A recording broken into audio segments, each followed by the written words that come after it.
right, good evening and welcome. You are at a governing body meeting. It is the Township of West Milford. It is May 18th, 2016. Please note, in accordance with Chapter 231, Public Laws of 1975, adequate advance notice of this regular meeting was advertised in the Herald News in its issue of December 20th, 2015, and January 3rd, 2016. Copies were provided to the Suburban Trends, the Record, and the Star Ledger, and posted continuously on the main corridor of Town Hall and on file with the Office of the Township Clerk. Please also note, in case of emergencies, we do have exits to your left, right, and rear of the building. With that, I would ask that you all join us and rise for the Pledge of Allegiance.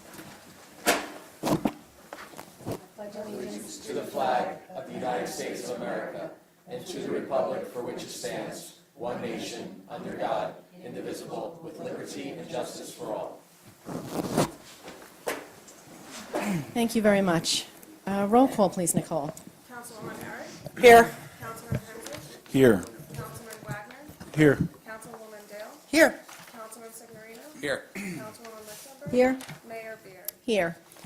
First item on the agenda is minutes. We have March 2nd, both workshop and executive. I'll move them. Second. Any discussion? Roll call. Councilwoman Eric? Yes. Councilman Henry? Yes. Councilman Wagner? Yes. Councilwoman Dale? Yes. Councilman Signorino? Yes. Councilwoman Lichtenberg? Yes. Okay, thank you, Council. The next item on the agenda is actually a public hearing for the municipal budget and solid waste budget. The council introduced this budget for the municipality and solid waste by virtue of Resolution 2016-127, and it was adopted, on April 6, 2016. The notice of public hearing was published in the Herald News on May 1st, and we are opening it up to the public at this point in time. This would be only for the budget as introduced. Are there any comments on the introduced budget for municipality and solid waste? Seeing no one, move to close Second. public. Thank you. And all in favor? Aye. Okay. Then we have Resolution 2016-178. It is a resolution of the Township of West Milford, County of Passaic, State of New Jersey, introducing amendments to the 2016 budget as introduced. The public hearing for this is currently scheduled for June 8th, 2016. So at that point in time, you can have your comments ready for us. Do I have a motion? So moved. Second. Thank you. And roll call. Oh, any discussion on the amendments? They were Yes. agreed to. I am not in favor of taking the money away from the salt. We were given all those emails, all that data. I deciphered all of it, put it chronological, not only by price and weight, and you could see the price going up as, price dictates, but the weight stayed the same, the tonnage. So those winters, I also did it to the storm data that we were given. Those winters were in what I call normal winters around here, not like this past winter. So I believe if we take that $100,000 out of that, we're going to have to take $100,000 from somewhere else and put it back in, should we have a normal winter. Okay. Thank you for your comments. Anyone else? Are we discussing the possible amendments, or are we going to be speaking regarding the budget, or Well, this is the the budget amendments? This would be to amend the resolution to resolution. introduce the amendments. So that would take the amount out, Those two figures. correct. That would adjust that line item by the $100,000 that was recommended at the previous meeting. Right. Well, it's my understanding also, it's better for it to be there protection-wise, but also if by chance we have a wonderful winter and we don't have any storms and there's extra there, it goes to our surplus, which is very important. And I know our auditor has recommended that we keep the surplus at a certain amount, and therefore I would be in favor of keeping that money there also, the $100,000. Okay. I'll just add is that the administrator and Mr. Casey felt comfortable reducing that budget by $100,000 after not only a mild winter, but based on the average and based on the cost analysis that I presented. And instead of a higher amount, everybody felt comfortable with that $100,000. except for Ada. She did make mention that last time. But going over the cost again, it just seems like that we were over budgeting, and in addition, that there is enough reserve and is going to be added to the reserve. So we do have that safety net, and I'd rather see the savings right now go to the taxpayers. Could I ask a question? Certainly. From Mr. Casey? That what is the difference if we leave the 100 in or take the 100 out to the taxpayer? Well, essentially, one tax point is $246,000, so you're talking a half a cent. What is, on the average home, what is, Well, if we assume that the average home is $247,000, 1 cent, every 1 cent is $24, so it's like $12, $12 to $13 is what that impact would be. Each 1 cent is 24 some odd dollars, so you're looking at a reduction in what the person would pay by about $12, $13. now, another hypothetical on this. Let's say we have a normal or above normal, we could have a superstorm Sandy in the middle of the winter, and above normal, how hard would it be to find that 100,000?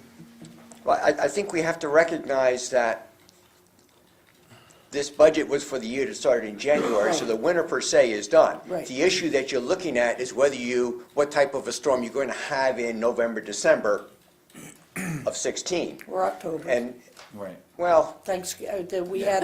yeah, I know, I lost power for a week when those trees came down in the snow. It wasn't a problem of snow then, it was all the trees coming down. Yes. But I think in reality, and the reason why Antoinette and I were comfortable with it, is that in looking at what you spent thus far, we basically assumed that even if you have a bad November and go back like it was 4 years ago, that cost was like $300,000. So you spent about $450, you put $300 in there, that's $750, and we still have $950 in there. So we felt comfortable that given now, obviously if you have a hurricane come in there, that's all bets are off. But if you basically, for normal snow load, we think that we've basically covered what probability would happen to you. We've covered for a couple of bad snows in November, December. But no buffer. Well, there is a buffer because a couple of bad, I mean, as I indicated, you've spent 450 to 5 in there as we close out the current purchase orders, because we're done. So we've still got 9.5. So I'm looking at the possibility that we leave 3. That still gives us 2 that we'll hope to either cancel over to surplus, like we talked, put it out in surplus, move it over to the snow reserve, or we've also talked about the need to possibly transfer some money around for some other stuff you want to do. So we should be all right, given the history we had. You've never had a winter where you spent more than $300,000 according to the information that was given by Public Works. And the hard part of winter is already passed. Well, I know, but the issue is we still have 2 months of exposure. Correct. And we've provided for that 2 months of exposure, so the administrator and I felt comfortable that we should be all right in that basis. An example of that would be, generally speaking, we would have called the subcontractors out, and that's a large part of your budget, your snow removal budget, and this year, we've only had to call them out once at the beginning of the year. So that was. That's your reserve. That was a savings Yeah. in this year's budget. That's why we've only spent $450 thus far this year, because we didn't have heavy snows. We had used except for that one. So we felt comfortable with 100 coming out, that we felt we'd still cover all bases. Because we're this far into the year. Because, yes, right, at this point in time. Either way, both amendments are examples of over budgeting, and, at the end of the day, if we don't use that money, or if we have to use that money, that does come out of surplus, as that was that was explained last time. So either way, if you're not comfortable with removing it from surplus, if we do have to use it, then just vote no. But certainly I would support removing both items. Is it possible To for lower our that budget. auditor to speak regarding surplus situation, please? Yes. If you'd like. Absolutely. Go ahead. Thank you, Just when Joe. you thought it was safe to go back to the budget pool, I'm here. I will get the surplus, but I'm going to take the long way to get there, and I think you'll see why. I handed out some sheets tonight, and this represents your tax rate the way it is now. It's based on the school, which shows the $7 increase per the school levy. It is a new county levy. You received a letter from Mr. DeNova a couple weeks ago, and they thought that was the final county levy, but Passaic revaled this year, and there were some final changes on the Passaic numbers, which brought ours down a couple bucks, so that was a plus. And this is your tax levy based on the budget that was introduced, so there is no amendment in these numbers. And right now, you're looking at an increase in the overall levy of 1.21%, or on the average home assessed at $247,000 of $110. This is the lowest increase I can think of. I don't remember ever being this low, so this is a low number. Now, the second page, and well, before we go to this second page, if you look on the increase amount up top, it says increase or decrease, and you look at the number third from the bottom, there's a deficit or a reduction of levy of $13,022, which is the school levy. Okay, so what have I always told you about the school levy?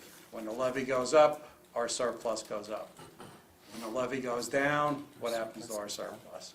So we're going to get to that surplus eventually. The next page is our argument of why the state needs to fund this, because we're a highland. Because if we had no reduction in assessed value, instead of having a $109 increase or $110, we would have had a $93 increase or a savings of $16. And if we were like a lot of my other clients, in which the recession is ending and they're seeing their assessed value increase, or they're seeing revenues coming in from pilot, we could even be down another $16 off the 98. So every opportunity we have to make our argument with the state on how us and all the other Highlands towns, but especially the ones that are 100% are being penalized, use this. I mean, because if we are going to be the green water provider for the northern part of the state, somebody's got to pay for it. Because literally all my other clients are seeing assessed values increase, pilot payments increase, and we're not going to have that opportunity. So, all right, now, Marilyn, going back to your question. The last page, you saw this when I was here last time. This is the recap of surplus, and the area I want to talk about is the school levy. In 2015, because of the increase in the school levy, it added to our surplus $270,000. This year, because of the reduction in the school levy, it's actually going to take $6,500 out. So our surplus at the end of 16 is going to be at least $276,000 less than 15. And then we have to put in the other $800,000 for the NORC and the tax appeals. So right now, without even looking at your revenue, without doing a revenue projection for 16, your surplus is going to be down $1.1 million next year, Yep. which is going to be dangerous. Now, when I get the call from Standard & Poor, I can talk my way through the $800,000 on the tax appeals. But the reduction from there, it's gonna hurt. So I appreciate the argument on the $200,000 in cuts. What you decide to do with it, that's fine. If you're asking me my opinion, for us to maintain our AA plus positive, which is one notch away from AAA, I think we need to use less surplus. So how you guys decide to get there, or if you decide to get there, that's your call. But to me, it's not a matter of we're AA positive plus, and if we get downgraded, well, the next time we put on a different dress and we get upgraded again. This is a very unusual opportunity we have to be this close to a AAA. And you read it in their review. They pretty much said, The only way you're going to get a AAA is if your ratables increase. And by the way, because you're in the Highlands and watershed, we don't expect that to happen. So, and also remember, rates are low. So the difference between a credit upgrade right now doesn't mean a lot. New Jersey's been downgraded 9 times, but they really haven't seen the impact of the interest rates because rates are low. Well, the Fed's minutes came out today, and they said, we're going to start raising rates. If we get to a normal rate environment, I don't know, 4, 5, 6%, whatever normal is, the credit changes could mean anywhere between 1 to 1.5%. And I believe Mr. Casey was the number he used also. So that credit rating is important. So, you know, you could be looking at the impact on this budget and this tax rate, and I understand it. But the importance of maintaining the credit rating helps budgets in the future. And it's a good thing to have. So $1.1 million, yeah, we have a healthy surplus, but it's a dangerous drop. And enjoy your debate. And what's the current surplus right now? Mr. Ferriello? He's- Getting it. He's getting it. So Chuck, I have one more question for you. Okay. So with the impending rate changes and the bond ratings and moving from the AA plus backwards, what would you estimate the additional cost to the municipality would be if we were borrowing at the higher rates in the future? Well, we have about 30 million in debt outstanding. Right. So if rates move up, put 1% on that. Okay. So that's 300,000 a year, Additional, every year. every year? Year for the life of the bond. Correct. So that is, I think, eye-opening and something that I don't think is generally understood up here. It does mean a lot, and if you add $300,000 to a budget in the future, you know, when you have really not increasing revenues and what have you, you're already starting in the hole, and then your surplus offsets that amount, and then what you're borrowing at and what you're paying back is increased because of the fact that you don't have the same rating, and now you have to borrow at a larger percentage. Right, that's correct. And understand, it wouldn't be 300,000 overnight. It would move up as rates, but ultimately, you're paying 300,000 more a year. Our current surplus is $4,826,000. So we would be going dangerously low on the surplus. We would have therefore less available in future years for any kind of either emergencies or under budgeting, and it would ultimately cost us more in our bonding and costs. Yeah, I think that's a fair assumption. And, you know, I've tried to beat into all my clients' heads. It's not just this year's budget. Look at Absolutely. the impact on Long term. next And that's something I have been asking for, and we are going to get to that in the future. And it is so important to understand that it's not just about this year's budget, it's about what happens in the future, because the council does change, and what you leave behind will make a difference for what they're able to do for the municipality going forward. Well, and it's also a greater impact on the residents year after year. If Absolutely. you can't control it, so. And remember this, as a taxpayer, we all enjoy that the school levy came in level. I mean, that's Sure. that's great. As a municipal body that has to prepare a municipal budget, your surplus takes a direct hit from it Right. because of this wacky accounting in New Jersey for it. Right. So their good budget hurts us. Somewhat. Your individual budget. Absolutely. Yes. That's what I The mean. taxpayer. No, that's what I'm yeah, saying. absolutely. From the municipality's point of view and what this council needs to do, it actually is a negative impact from that point of view. I know you mentioned that if assessed property values don't increase, we're not likely to get the AAA rating. Is there something to be said, though, however, in pursuing the AAA rating, that this budget surplus remains stable? Is there a strong argument to be made to try to keep a stable, consistent level? Well, a consistent level would help us maintain our rating. Right. Frankly, I see. just don't see the rate increase unless there's some type of revenue change. And every client, I try to do differently with a credit rating. So I like to talk about the beauty of the town, the quality of life, but I think they're getting tired of hearing about skiing on our lakes and, you know, hiking our trails. We need some ratables, realistically.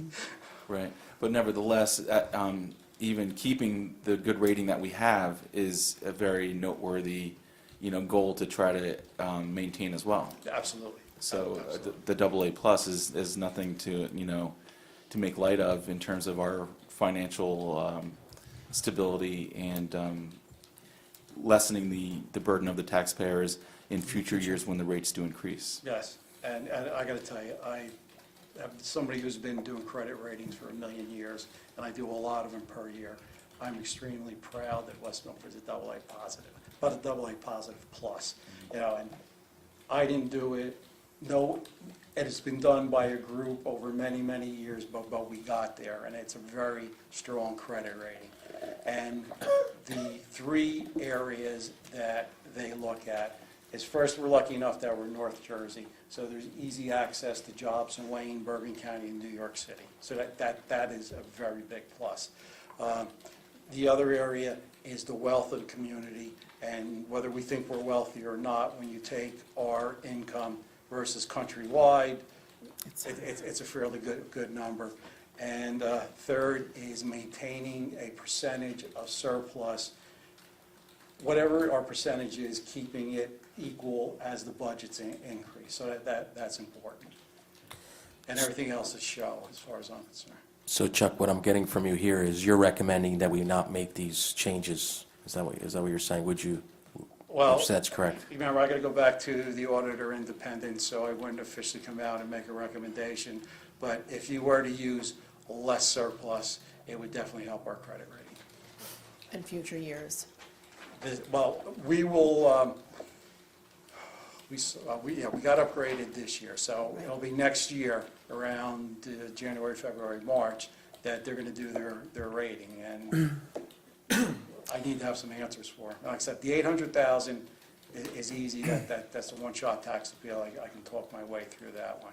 But it's the trend of what we're Right. doing after that is important. Right. And is there anything else we can do to plan accordingly to avoid any kind of major impacts on future years? I mean, to the example before, if it's $12 a household this year, to avoid $100 next year Right. kind of situation, The only thing we try to, although we don't have a formal debt service policy, we kind of do, because we try to stay under the 1%. We try to issue less debt than we're paying off. And we do that in most years. Last year was unusual because of the library. But maintaining surplus is a good thing. And, not that there's enough controversy, so I'll throw some more out there, but having money in the snow budget, if it's not spent, you're allowed to put that in the other trust as for future snow year. So cutting it to the bone may not be the wisest thing. It won't, if you don't cut it to the bone, it'll help you in the future. If you feel, we're going to have a good December, it's your guys' call. I think we're okay to leave the first line item in, because that truly is going to work its way through the current negotiations, is what's happening as we discussed. But at the end of the day, I think the snow one is something that, warrants discussion amongst the group, further discussion, so thank you. The administration already reduced the snow removal budget by $100,000. Last week, we agreed to move forward, take another $100,000 off. So in your opinion is, put it back. My opinion is use less surplus. However you get there, that's, if you're going to go forward with 200,000 in cuts, whether it's the snow or not, that's fine. But instead of reducing the tax levy, I would strongly consider using less surplus to help us in the future. Right, as an auditor, he can't give us those specific recommendations, Well, but his point would be, don't reduce the surplus. So he understands the goals, but don't do it by reducing surplus. Right. I've always tried my best to keep my nose out of the appropriation side of it. That's your call. Revenue, I try just to deal with surplus. And on the appropriations, the only one I usually talk about is debt service and debt planning.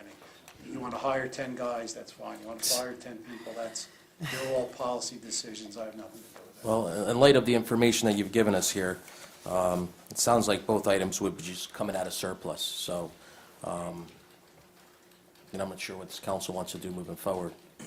But 1.1 million certainly is low. I would urge our administrator to hopefully find some creative ways for the township to spend less money. Let me say this, I don't know that we need a decision tonight. We can probably, we're getting close to, we got to have the budget adopted, but if you want to think about it, I'm not sure when your next meeting is. We're supposed to adopt on, doing it tonight? introduce tonight and then adopt on June 8th. And if we delay it much longer, we're more than halfway through the year, and We'll be doing You the just- estimated. right. And then we'll be And paying you're gonna for end up estimated. effectuating less savings anyway because the money's being spent in the interim.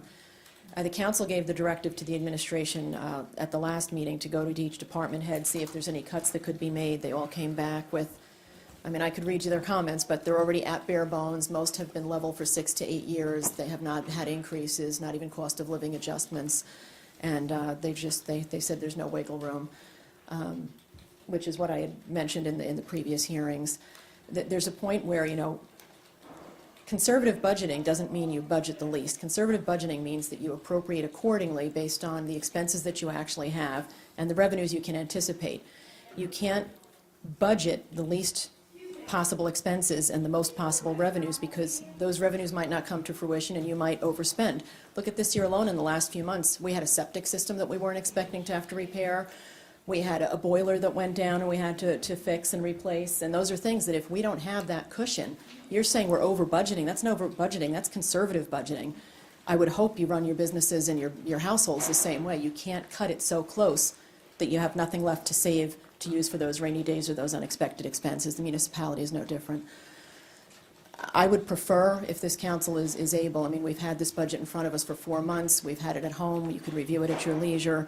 We've talked about cuts, we've made cuts, the administration has made cuts, but at some point you just need to move forward and pass this budget. And the later we make it, the less we save and the more it'll cost the township. Mayor, I have one other question regarding the budget, because we did get this letter from the administration regarding Correct. any departments that could give cuts.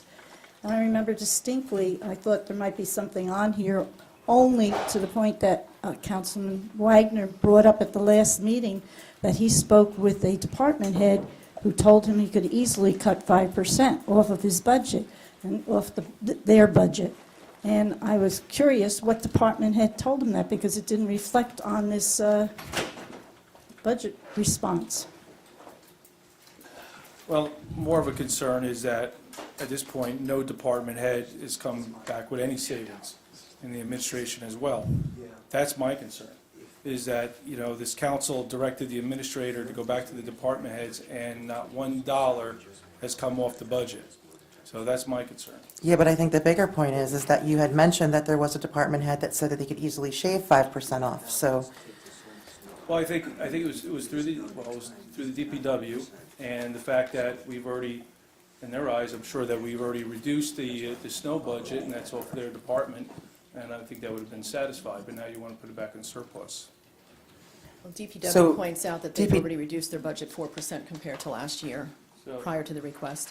I So- think I want to just clarify for the public, because there's a lot of new faces here in the audience tonight, that the directive that the council gave at the last meeting to the administration was to go to the department heads to seek cuts, but it was subject to those cuts not affecting services and not affecting surplus.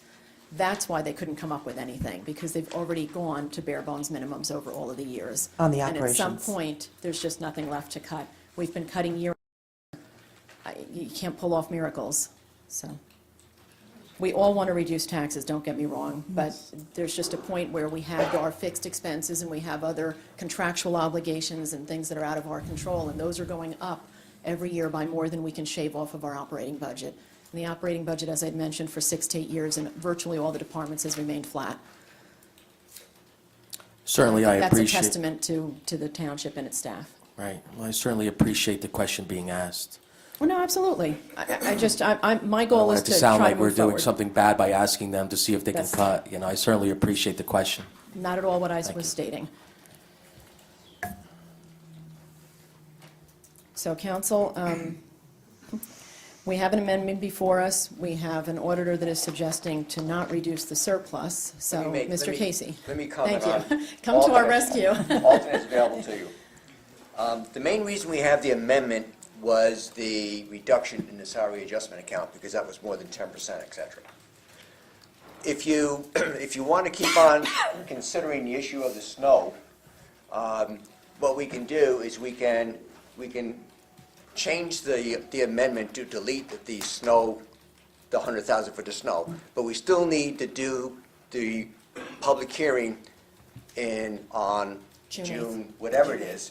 At that public hearing, if in fact you want to take money, we can still work within the snow budget and change the snow budget, because we can change the line item up to 10%, and the snow budget's $1 million something. So we have the capability that night Up to. to make further changes in the snow budget. Well, we don't have the opportunity, but we couldn't do that to the salary adjustment account. So what I'm suggesting to you is, since we're sort of on the bubble, let's take the resolution, amend the resolution, eliminate the change in the snow budget, adopt it as amended, schedule your hearing for that June 8th, at which point in time you can further discuss the snow budget, because that we can change that night and still adopt the budget that night. Because of the 10%.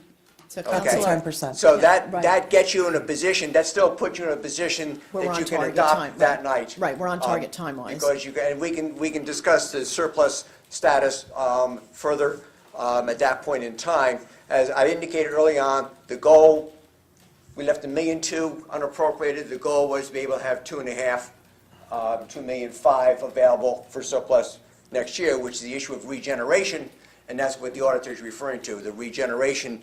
Because of that unique way of deferred school taxes, we have to regenerate more money to make up for the fact that we'll have a negative impact because of the way the school budget went down. Gotcha. So, my bottom line is, if you want to move this tonight, amend it to delete the issue on the snow. We could mathematically do it tonight if you give me about 15 minutes, and then schedule the hearing forward, and then you can discuss snow at a later time. The alternate to that is adopt the budget as it's currently presented, or whatever you want to do. without any of these amendments. I mean, technically, we could adopt the budget as introduced. Well, we need could some of the adopt small budget- amendments, we need to bring in the grants other and ones, stuff, right, because right. we need that gypsy moth grant in Right. here, because we've got a commitment that they're spraying, so we need to make sure we got that in there. As we speak, yes, so that part we need. So we would need the resolution with the amendments, and the two really that could conceivably be amended would be the snow, but also technically the salary adjustment account. That's subject to. Well, you could do the salary adjustment account tonight, Right. because that's part of this Right. amendment, like we talked originally. So yes, that's Okay. reducing, That's what we should reducing the do. tax rate by 100,000 In my at opinion, that the point. amendment Right. budget, and then if you want to continue the snow budget. Right. We can discuss that further. Because you can still do up to 10%, it doesn't Correct. require Yeah, the public correct. hearing. So is council agreeable? If so, we would need a motion to approve the resolution for the amendments to the budget. As amended, the amendment would be to remove the change to the snow Correct. removal. And I think the motion was made by, So we're talking about removing the snow amendment because of the hit to the surplus, but we're not going to remove the second. We're leaving the second one in there, Right. so it's a Solomon-type decision. We're splitting the baby. Right, so we would go from 1.1 to 1.2, but if we remove the other one, we'd go to 1.3, but we don't want to do that. You may, let's just say you can do the other one after further discussion at your next meeting, because we can make that amendment the same night. It's within the percentage With it, allowed. but we can't make the salary adjustment amendment in one night. That takes. No, I understand that. 2 I years. think what we're talking about is removing it based on the effect it has on surplus, Surplus. but we're only talking about half of it. Certainly, I would have liked to have seen no tax increase, but in light of the information that Mr. Ferrioli has brought to our attention, and, unless, somehow we find a way to spend less money, I don't want to see us end up saving a couple pennies this year and spending a couple Right. dollars next year, so. Well, I'm certainly in favor of keeping the, making the recommendation, or making the motion that Mr. Casey's presenting, and specifically keeping the $100,000 cut for the salary and wages, because I think that strengthens our position in future negotiations So that's my main reason for supporting that. I'm not altogether very supportive of cutting the $100,000 out of the snow budget, mostly because residents I spoke to did not feel at ease and comfortable with that idea, despite the assurances I gave them. But I'm also open to, having more of a discussion about that later. So, Okay. if that's agreeable with the council. So again, if we can summarize, if we approve the motion that Mr. Casey is recommending, it would be approving the budget as amended with the amendment to remove the snow adjustment, understanding that on June 8th, before you actually adopt the budget, you could still put that back in if that's what you so choose, because Right. it's within the percentages allowed to not re-advertise and have another public hearing. I'll make that motion, Mayor. Thanks. Actually, I'll amend my motion. Okay, Okay. all right. had the motion. I don't recall who seconded the... Marilyn did. Okay, so Marilyn, would you amend your second? I'll amend the second. Thank you. Any further discussion? Roll call, please. Councilwoman Eric, Yes. Councilman Henry, Yes. Councilman Wagner, Yes. Councilwoman Dale, Yes. Councilman Severino. Yes. Councilwoman Lichtenberg. Yes. Thank you, council. And, just continue to review the budget and ask any questions that you have so that we're ready on June 8th to finalize it and adopt it. Resolution 2016-179, a resolution of the Township of West Milford. Thank you very much, Chuck. County of Thank Passaic, you. State of New Jersey, authorizing the 2016 temporary budget, which obviously needs to be passed because we don't have a permanent budget yet for 2016. So moved. Second. Thank you. Any discussion? Thank you. Roll call.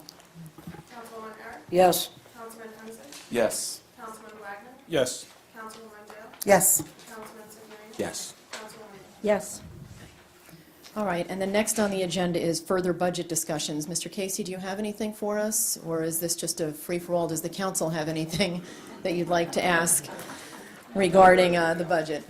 We put that on in case council wanted to do other discussions tonight, That's what I gathered. but at this point in time, since we've moved everything forward, we have, Anton, unless you have something else. So, council, do you have anything further, or? Okay, thank you then. Then we are on to presentations. The first presentation is regarding the new library, a construction update. We have our Clerk of the Works, Ron Kaysen, here, as well as our Library Director and the President of the Library Board. If you'd like to approach the podium, please. State your name and address for the record. Ricardo Pino, 24 Oak Place, Montclair, Library Director. First off, I would like to thank the governing body for allowing us to talk a little bit about our project next door. And we'll keep it short and open up to any questions if you have. But in essence, in grand summary, we started our project the last week of October, first week of November. We are currently, and I'll explain this a little bit, we are in essence on schedule. The weather has been very wacky, as you well know, over this winter. And so what we've been able to do with the project is move some parts ahead, and some other parts that perhaps we would have worked on while we worked on those have been rescheduled and shuffled towards the end. And Ron can get into a little bit more of the specifics on that when he comes in. But on balance, we are on schedule to finish the project substantially by the beginning of November. So we are working towards that. In the meantime, what I would say, in addition to that, one of the things that we are keenly aware of are the financial realities of the building, and making sure that as we continue to work on the building, that we balance the notion of reacting to conditions on site and balancing that with the long-term, what we're looking for to make sure in the long term we are safe and covered for expansion and flexibility. And at the same time, trying to simplify anything that will then result in credits for the project. One of the things that I'd also like to thank the governing body for and the administration for, one of the things that's going to help us in that regard is the storm hardening project. While that was not part of the original planning for the building, as we're moving along at this point, the storm hardening project and getting the new building in there is allowing us to potentially reap a substantial amount of credits, since a lot of the costs that were included in the bid are now being transferred over to Rockland Electric, including the cost of conduit, of electrical cabling. All of that is being transferred in there, and we'll be receiving credits for that. It also has allowed us to simplify a lot of the paths for getting power to the building, and we're also looking at simplifying paths for telecommunication cabling and looking for credits for those. So in general, that's where we find ourselves. I'll turn it over to Ron to talk about any specifics in terms of construction phases and where we are with any of those. Thank you, Ricardo. He said it all. One of the biggest things, I guess, is on schedule, and I'm sorry, Ron, can you state your name and address for the I'm record? sorry, Ron Kazan, Clerk of the Works. Thank you. This is not my thing speaking in front of This is people. not your strength. No, we Not my didn't thing. hire Sorry you for about that. Everybody thinks it was an easy winter. It wasn't that easy out there. We got to a situation where we were stopped because of the weather. Overcame that. They got the steel up. Everybody said, "Oh, the building's up," and then it seemed like it stopped, like it always does. They had a lot of work to do to get the floors poured. They did that. Now they're framing the building and they're putting the sheathing on it. We've had a lot of rain days where the guys couldn't work outside, so where we're referring to some things are ahead of schedule, some things are behind schedule. What you don't see is, like downstairs, all the inside partitions and the ceilings all framed out. The electric is roughed, the rough plumbing is in, a lot of the HVAC ducts are in, there's 9 of the ceiling units hung because it's under the floor. The site work is way ahead of schedule. It's almost complete. They're going to be looking to put some curb in a couple of weeks and then possibly, put the binder down and paving. Almost all the utilities are done. So it's really coming together as far as the site is in the building. They have an average, the contract has an average of 12 or 13 carpenters working on a building. And some things are just slow because it's so big, it's so high. There's a lot of intricacies in the framing of the building, which takes time. But the guys are doing a very good job. The super on the job wants to do the best for the town, and he's very proud of what he's doing. I stay on the contractor's back for the big thing. Well, there's going to be a delay. So I go up front all the time and say, this is what I want you to do, that's what I want you to do. So there won't be a delay at the end, so they can charge money. Right. Because every once in a while he says this, and every once in a while I come back and I keep records, daily records of who's on a job, what they're doing. So whether they hand in records every month, I don't necessarily read them, but I know what I write, I know what happens. So that's pretty much it. If anybody has any questions in reference to anything of what's happening out there, or Council, do you have any comments or questions? I will say I chuckled before because as you were talking about all of the things that you're doing, I see Ricardo saying, like, oh yeah, oh no, he's not letting that happen, So, and we do very much appreciate you because you've really been on top of them, and it saves the township money, it saves the library money, and of course any headaches from not having things done right, so. I appreciate the opportunity because I'm enjoying it. Well, that's a beautiful thing.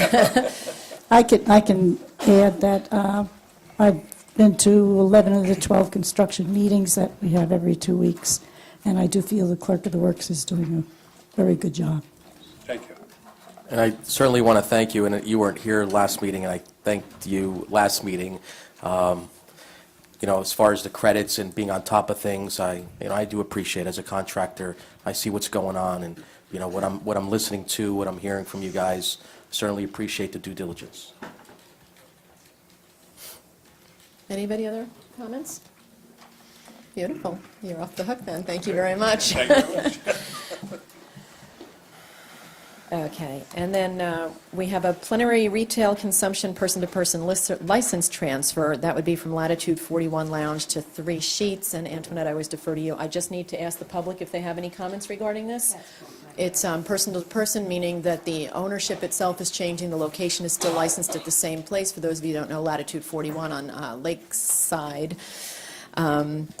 And it's changing ownership, it's gone through all the departments, they had no negative comments, and if there are no public comments and the council agrees, there is a resolution to authorize that transfer later on this evening. So, is there anybody here that would like to discuss strictly the liquor license transfer? Seeing no one, move to close. Thank you. Second. There was a motion and a second, all in favor? Aye. Thank you, council. We also have a proclamation for Emergency Medical Services Week. Is there anybody here to accept that proclamation? Michelle Dell will accept that. Okay. Okay. For those of you that don't know, Michelle, I don't know, you're not currently active, right? I'm not currently active. I still hold my license, and I'm renewing it this year, Okay. the end of June. You were on the Upper Greenwood Lake Volunteer Ambulance Corps for years, though, correct? 5 years. 5 years, okay.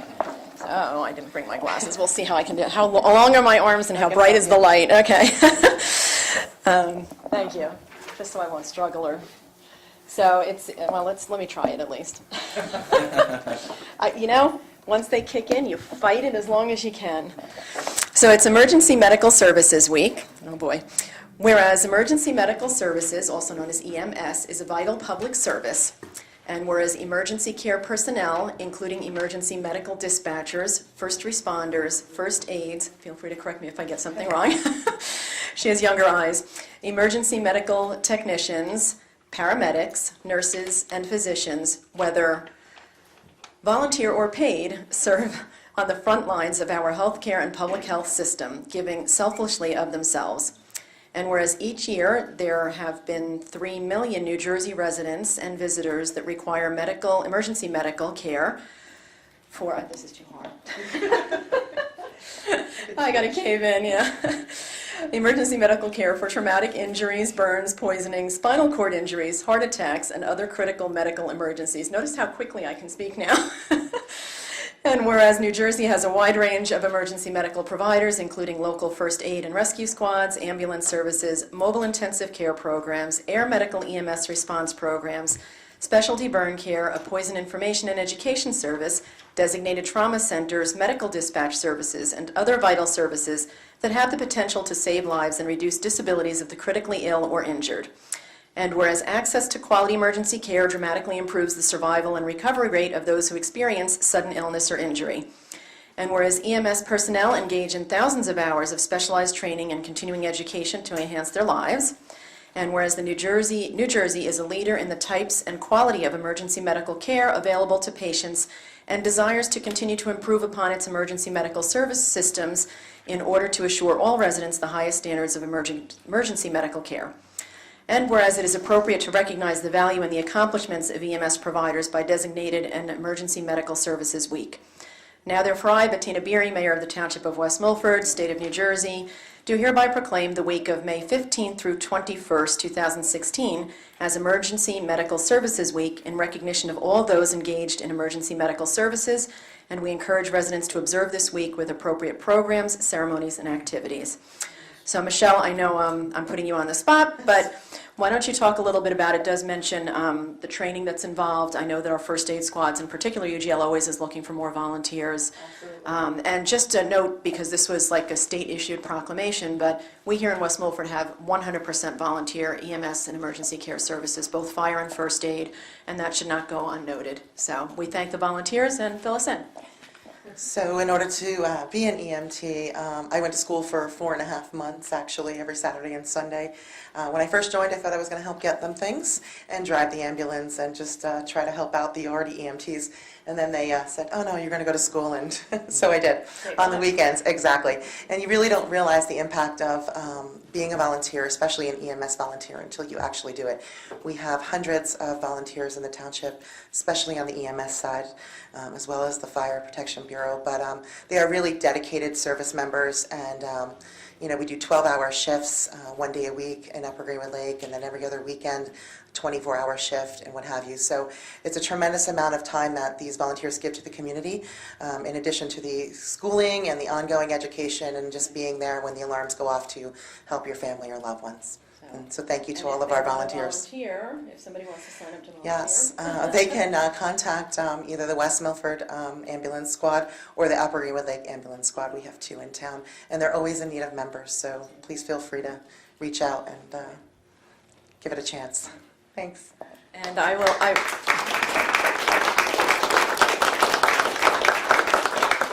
will add just one more note. If you don't have the time or the skill sets that you feel are needed to volunteer, of course, they would always welcome your cash donations as well to help fund their expenses. So, all right, thank you very much, everybody.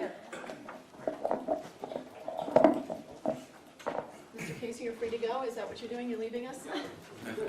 Trying to sneak out the back door, huh? Back in his box. All right. Okay. The next resolution, and for those of you that are not familiar with our procedures, we have executive session from which the public is excluded, and then we reconvene into the public portion. So I do apologize for having to make you wait, but we will be doing that next. And actually, given the time that it is and the need to discuss these matters before we proceed with the rest of the meeting, I would ask that the council waive the requirement for us to return at 7:30. I think we can move it along pretty quickly, but I don't think we can do it in 10 minutes.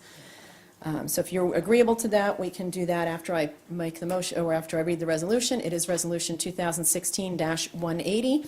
Be it resolved by the Township Council of the Township of West Milford on this 18th day of May 2016, that prior to the conclusion of this regular meeting, the governing body shall meet in executive session from which the public shall be excluded to discuss matters as permitted to NJSA 10:4-12, subsection B4, a collective bargaining agreement and negotiations. That would be the AFSCME 2275 and the Teamsters Local 560.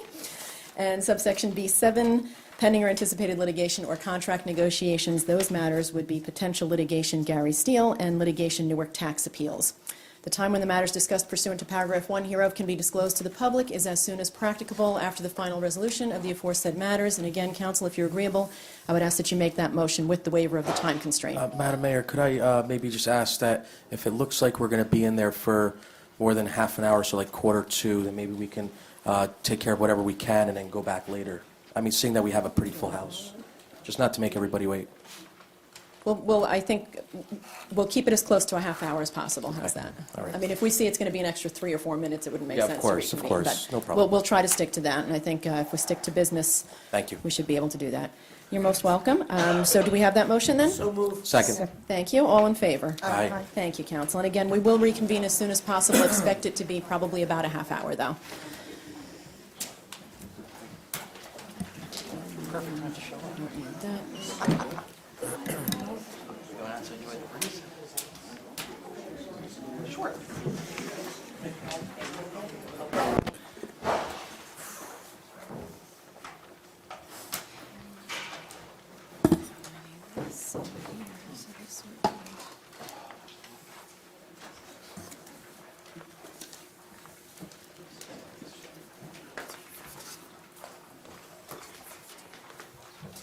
Okay, our apologies for taking longer than we anticipated, but we were close. We kept getting so close to being done.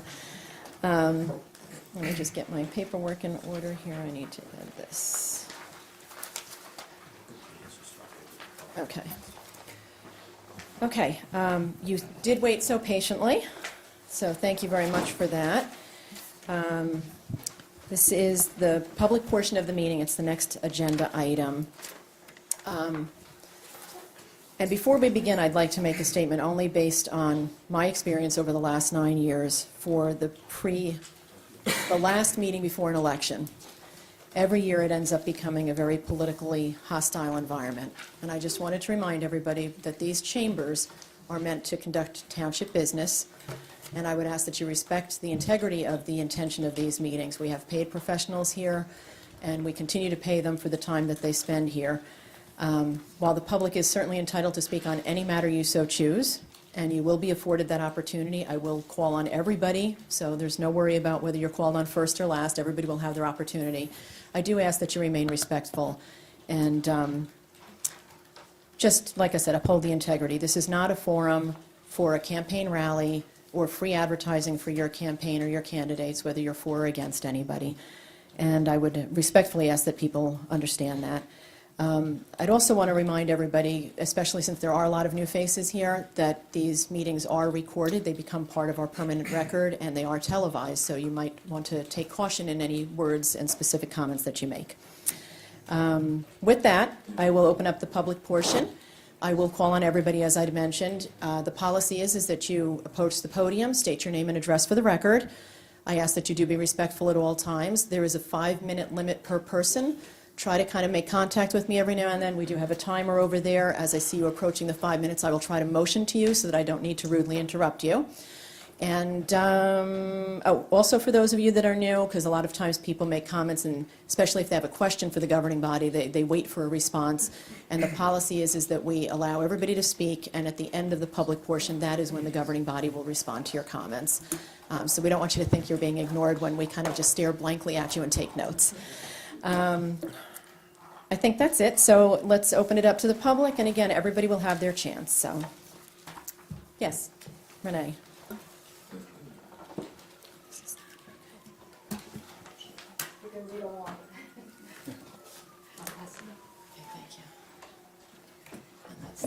Good evening. My name's Renee Alessio. I'm from 39 Hillcrest Drive in Hewitt. And I'm speaking for me, myself, and I as a concerned tax-paying resident of West Milford. I'm concerned because there is and I'll try to speak quickly so I get this in. There is a gas-fired power plant with plans for gas pipelines being constructed within 30 miles of West Milford in the town of Wawayanda, New York. They have already received many permits without the necessary health, safety, and environmental studies needed, and the consent of the people of New York. Marcellus Shale fracked gas is radioactive and contains other toxins known to be carcinogens, neurotoxins, and endocrine disruptors. Currently, the Minisink compressor station, also in Orange County, has had several incident reports of leaks and odors at their compressor station, and there are adverse health effects on residents living near the station. The emissions from this power plant will be so powerful that they will reach our township and impact the air we breathe.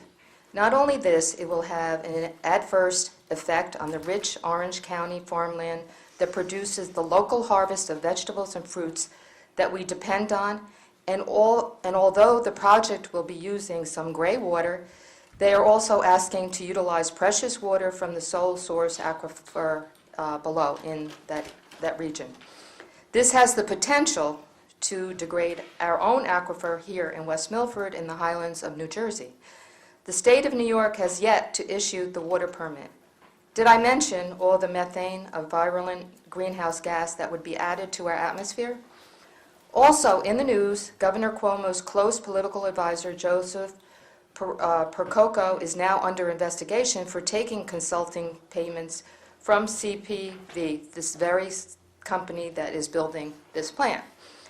The funny thing is there is no need for this energy plant in the first place. It is a giveaway to the gas and oil industry using our tax dollars.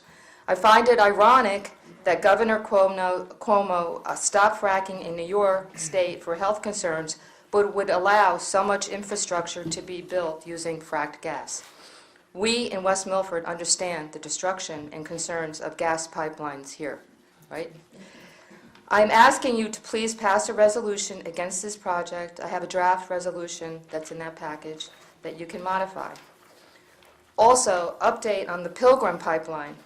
To date, about 50 towns have passed resolutions, it's not in here, or ordinances, actual ordinances against the Pilgrim pipeline, which you also passed last year, which I was very pleased that you did that. To date, 13 towns have committed funding to retain a lawyer to help the towns fight Pilgrim. The Municipal Pipeline Group's legal strategy is funding an independent environmental review by Princeton Hydro. Everyone is invited to attend a special public presentation where Princeton Hydro will outline the scope of work to be provided and outline the plan to help prevent Pilgrim from receiving approval for permits by the DEP. and I have the date there of June 14th at 7 p.m., Montville Public Library. Instead of continuing to give our tax dollars to the fossil fuel industry, which is poisoning our environment and us, we need to keep it in the ground and use our tax dollars on conservation and clean energy using solar, wind, hydro, and thermal power. Our groundwater and our air, I have said this before, have no borders. Also, please know that although BTK, this is BTK, sorry, this is on the aerial spraying, may be considered a relatively safe biologic to treat gypsy moths, I'm concerned about the indiscriminate aerial spraying of this substance.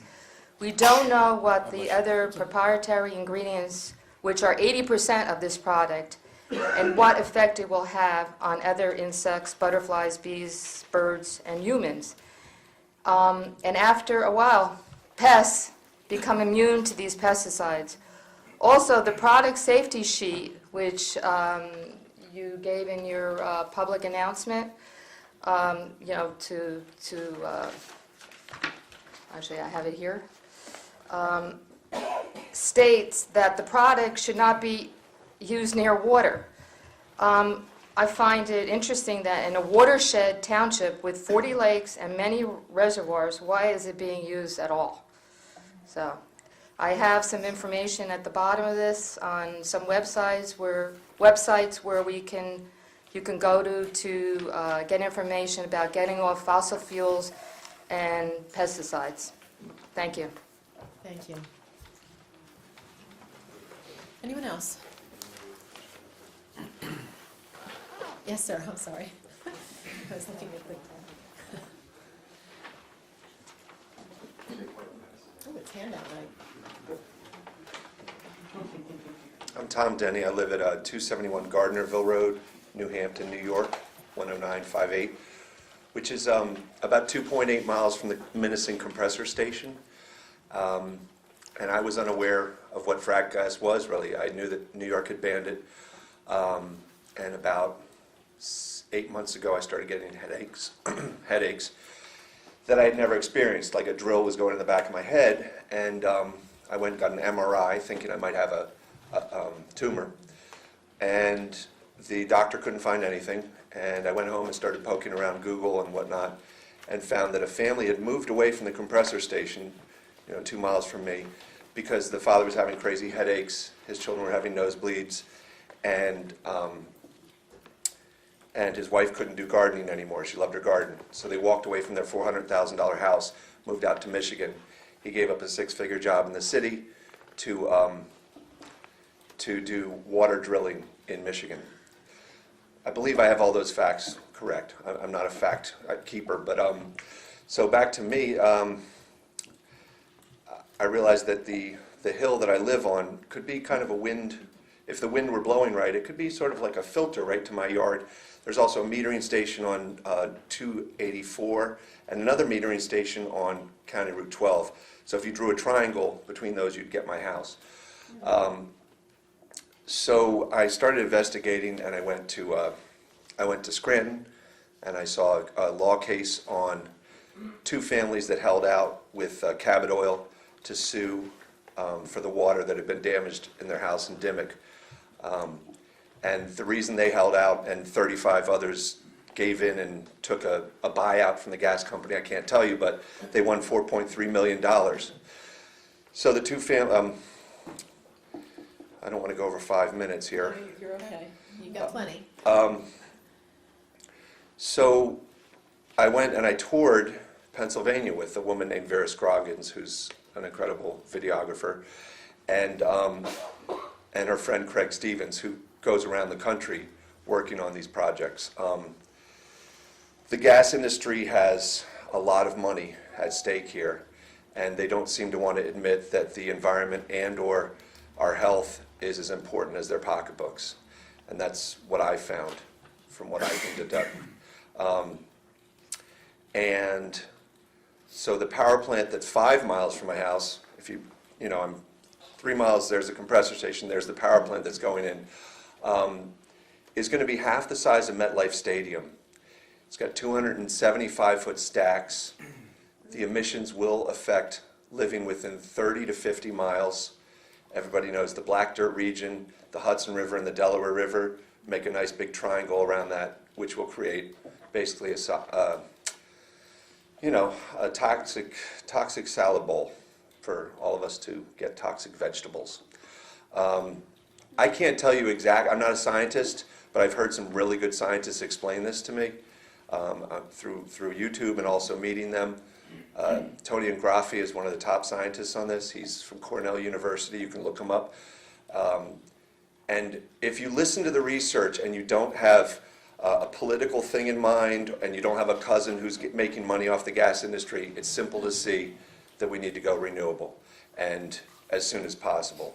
So I'm here in support of you guys, which I think is incredible. This is an amazing setup you've got here. We can hear your microphones. In my town, you can't hear the microphones. Good to know. And I'm very impressed with your professionalism, and I hope that you'll sign the resolution to stop this power plant, at least hold it up long enough for them to figure out who authorized what. There's a supplementary environmental impact study which was asked for by Michael Sussman, a lawyer in our county, and some residents. There's a lawsuit in process that's at the appeal stage, and there's also people who've been arrested at the site in protest. So there's a growing movement around this. Everybody's heard about the problem with the Pilgrim Pipeline, and I think more and more people are starting to hear that the CPV is a bigger problem than they thought. If it goes through, my life will be wrecked, my house will be wrecked, property values will be dropped. There's a bunch of facts on there. I know that it causes autism. The particulate matter that comes out of these things causes autism. So there is a community, an underprivileged community that lives about a mile from it, just downwind. That whole complex will be the first to be poisoned, but I'm guessing this area will get some of it too. Thanks. Thank you. Yes, ma'am.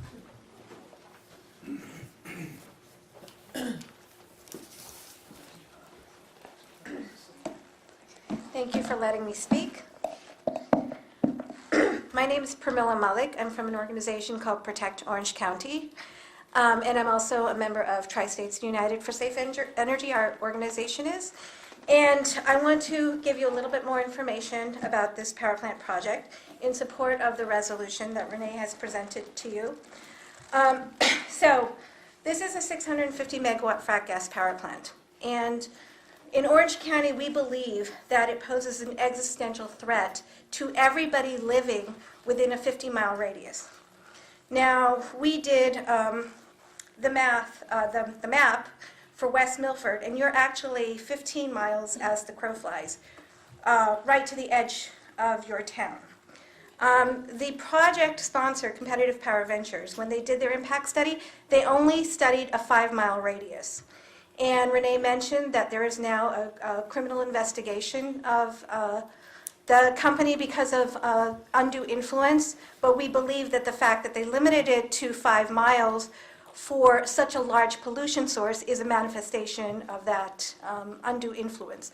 A power plant of this magnitude, standard air modeling puts the air emissions at 30 miles. However, if you look at the soup bowl formation of the entire Hudson, Delaware River Valley, because we have mountains all around us, we actually, it's like a soup bowl, and so the emissions don't dissipate the way they otherwise would. And they're building these two 275-foot smokestacks right at the bottom of a valley. So we talk about that in that resolution, the fact that your town is 14.7 miles as the crow flies to your border. So we believe your citizens will be impacted, both through the air pollution as well as through water contamination.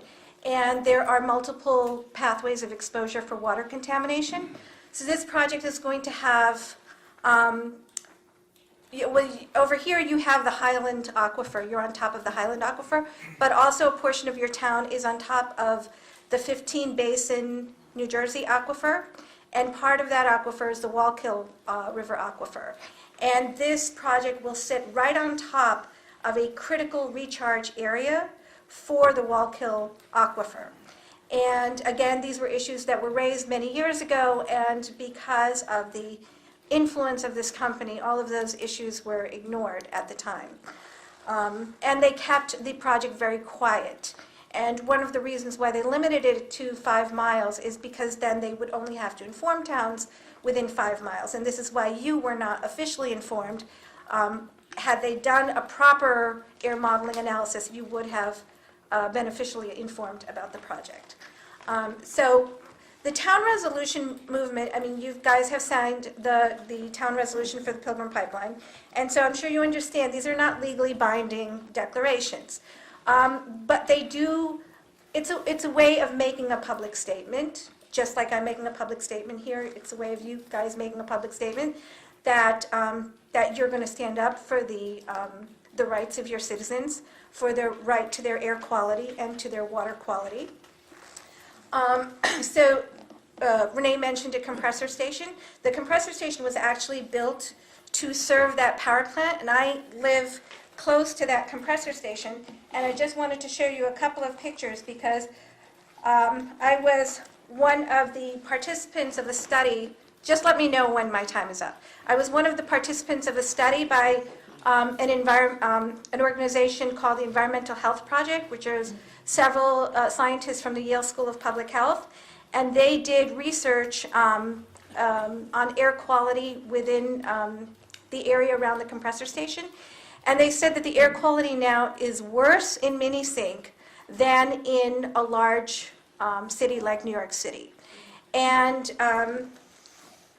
they found out of 20 kids that participated in the study, 8 had begun getting nosebleeds from the time that the station became operational. And the science tells us that this is likely due to formaldehyde exposure. Formaldehyde is a known carcinogen. Okay, I just want to show you one of the photographs. You can finish your comments, but try to wrap it up. Right, so I just want to show you one of the comments. This is my daughter, and this is just one of the nosebleeds. One of the children and one of the incidents of nosebleeds, which was after a venting event. Now, the reason I want to show you this is because the power plant is going to have 43 times the emissions as the compressor station.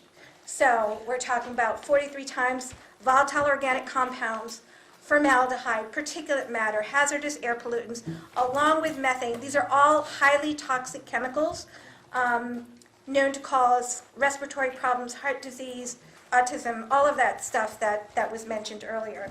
And we believe that not only was this project wrongfully permitted in the first place, but this does not belong in a protected agricultural district. And we have critical food resources here, we have critical ecological resources here, all within a short area. And so again, I want to support this resolution. Thank you. Urge you, and you're free to take whatever you want and leave out whatever you don't want to sign. And if you have any questions about what's in the resolution or what's in the information packet, please, you're free to email me. Renee has my contact information. I will also be sending you similar resolutions passed by other towns on the CPV project. And also, one more thing I want to point out. You've really got to wrap it up. Okay. I'm sorry. I hate That being one of the rude, but- references in the resolution are resolutions from the American Medical Society, American Medical Association, and the Medical Society of the State of New York that recently, just within the last few months, passed resolutions calling for independent health risk assessments of gas infrastructure. And that is because of all of the new information coming out, all the new science about the risk from gas infrastructure. So that's also included in the package. Thank you very much. All right. Thank you.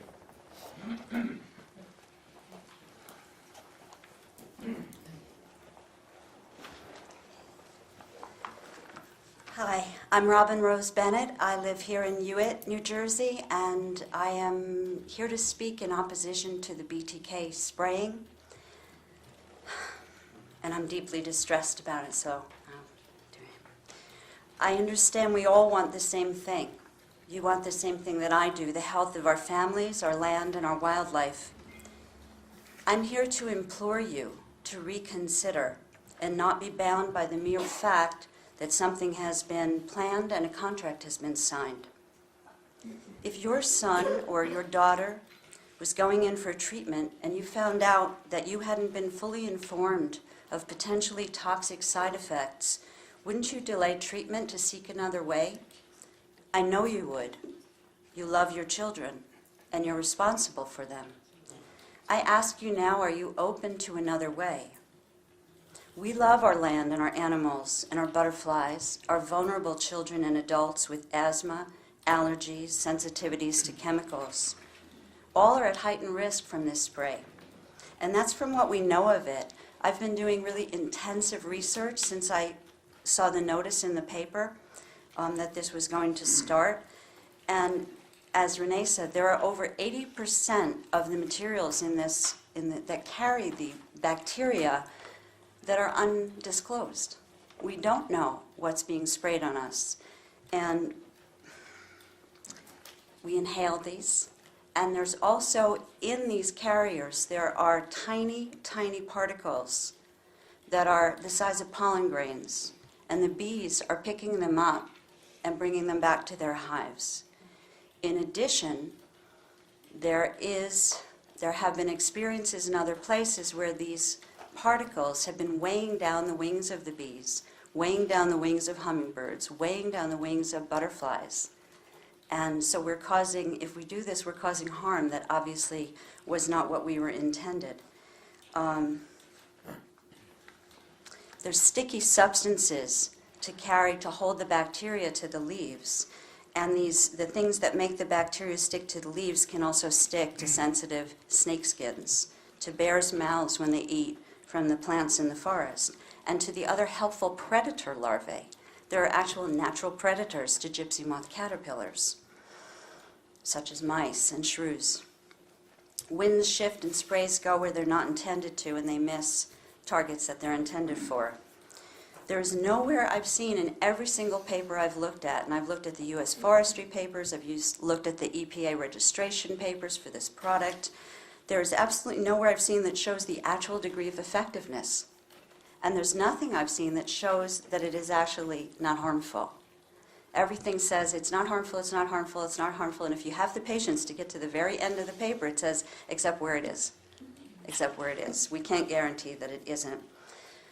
I spoke with somebody who was successful in getting spraying stopped in Northern California where he lived. It took 3 years of his life and cost a lot of his health and his spirit.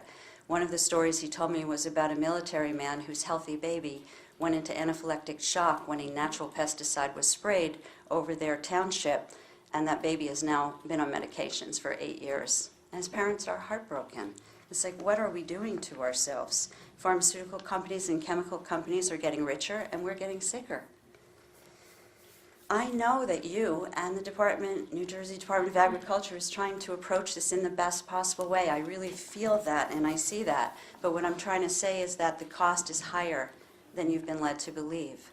And therefore, when you told us that there was no cost, that it was negligibly harmful to the environment, it's simply not so. And I also don't feel that the residents, I understand that some residents asked very vehemently for a solution to the problem of the caterpillars. I mean, they're intense when they are eating. It sounds like rain. I know, I've lived here too. But I don't know that enough of us were asked. 10 days was not a lot of time of notice to give any kind of comment or permission to have spraying over my land, over my house, over my organic gardens, over my animals, as well as the wildlife, So I say at the very least, don't spray over private lands. At the very least, don't spray over water when the product's own registration papers say, don't spray over water. We have water everywhere. Nature, including gypsy moths, moves in cycles.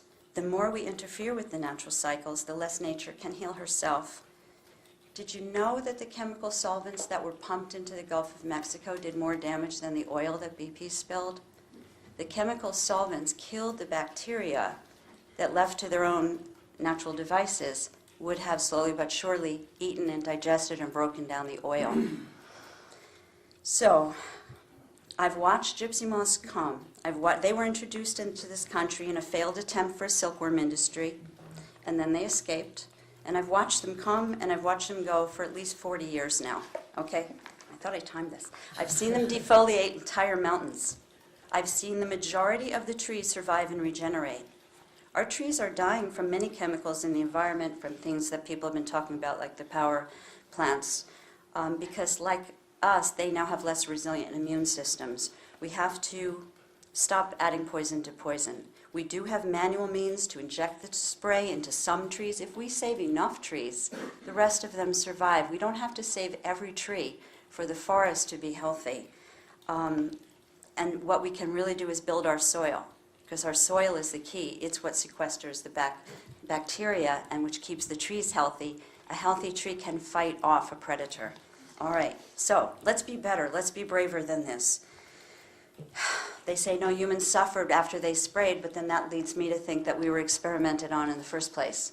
Because if they said it was sprayed and nobody got hurt, that meant they didn't know beforehand, right?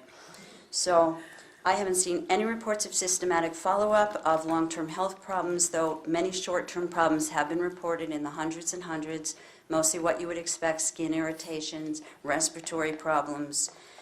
Lastly, when Rachel Carson spoke up about DDT and Lois Gibbs spoke up about Niagara Falls and Love Canal, and Aaron Brockovich famously spoke up about the links between pesticides and other chemicals, they were not believed.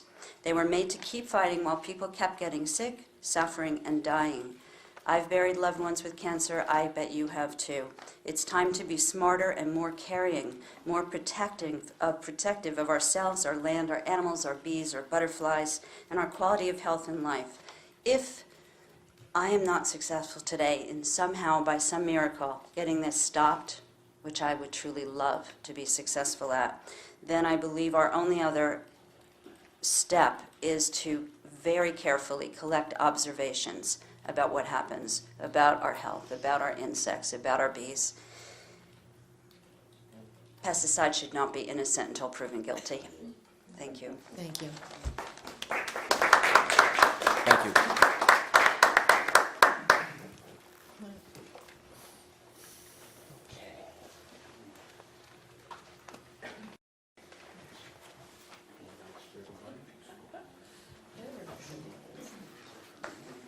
My name is Peter LeBate, 35 Overlook Road, West Milford, New Jersey. I'm here today to talk about my participation in the Insurance Committee and the Council's decisions to go against our advice and dismiss PIA as part of our insurance program. I was in the meeting with Frank initially from PIA, and with Dave from the VASA agency, and I respect both of them. I think they're both professionals. I think they're both capable of doing a good job. As a businessman myself, and understanding how businesses work, you try not to deal with one vendor. If you have a problem with that one vendor, and you only have one vendor, where are you going to go? And our logic in the Insurance Committee, which was a unanimous vote of all insurance professionals in the business of dealing with insurance on a daily basis, was to keep two vendors because we saw no problems with either one of them that was a major problem. So my research at that point, after you had decided to eliminate one of our vendors, PIA, was to do more research and to look and see what their actual history was. And what have they done for the town? And what are they charging? And what was their history? I am Affordable Care Act certified. I'm probably one of the only people in town that understands health insurance from individual to group to our gift that we have and our HIF that we have in town. HIF is the health insurance fund that includes many different towns. And the idea is to minimize cost, to save taxpayers money. And if you look at some of the numbers that I've given you here, on the first page you see cost savings over the course of 1, 2, 3, 4, 5, 6 years that PIA has saved us, and it's quite a bit of money. It's $47,000. And my understanding to date is another $10,000 that they've saved us in property and casualty premiums through diligence and hard work. And I understand this. I also teach insurance law, and I teach property and casualty licensing.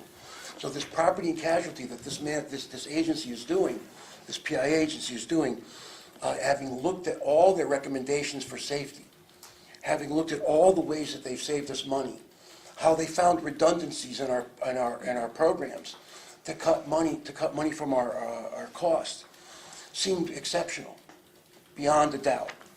On the second page, you'll see some of the facts. On the bottom is the redundant bond coverage that he found.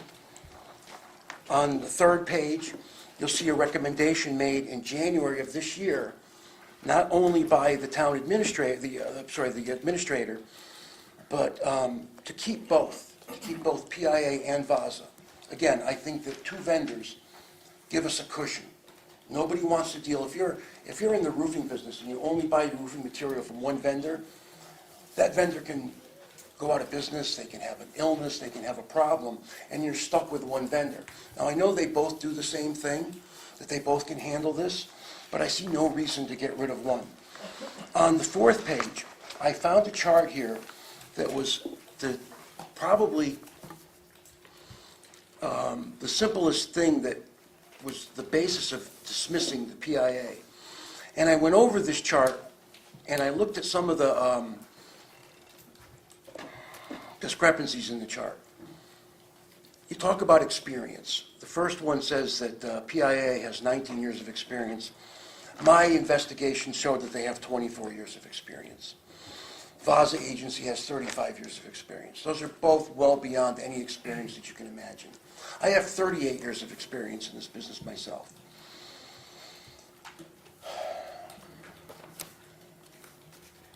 Some of the other facts in here,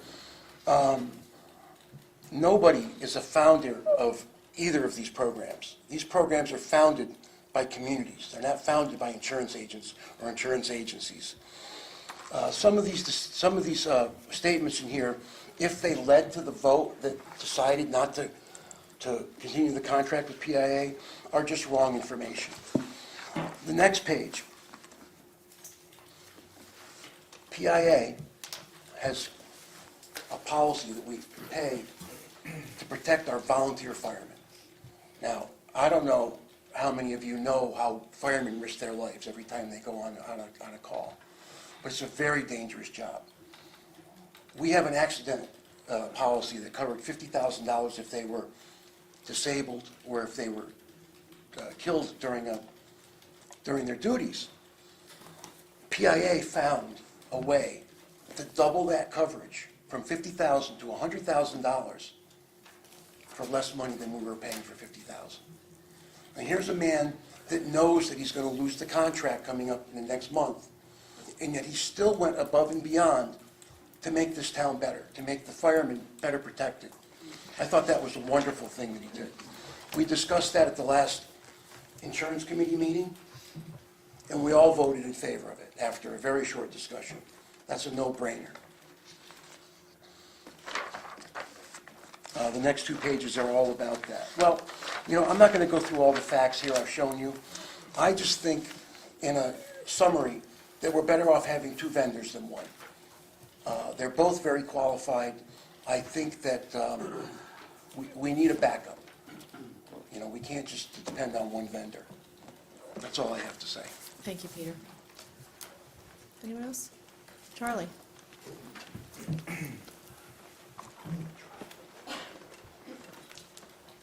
Charlie D. Coning, 35C Salem Alley, West Milford, New Jersey.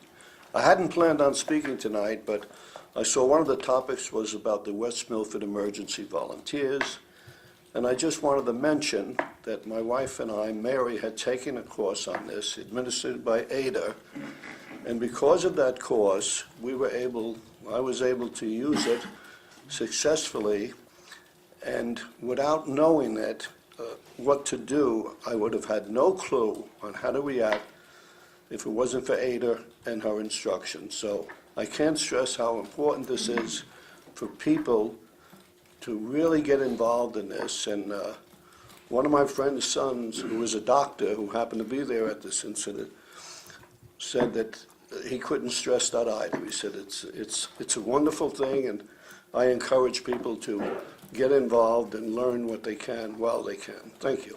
Thank you, Charlie. Absolutely. Thank you. Anyone else? We've got Mr. Nicholson, Bob.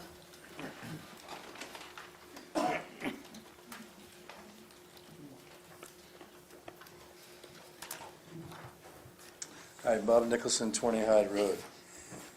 I wasn't going to speak tonight, but I always say that and speak. Well, you know, the comments can make me think. The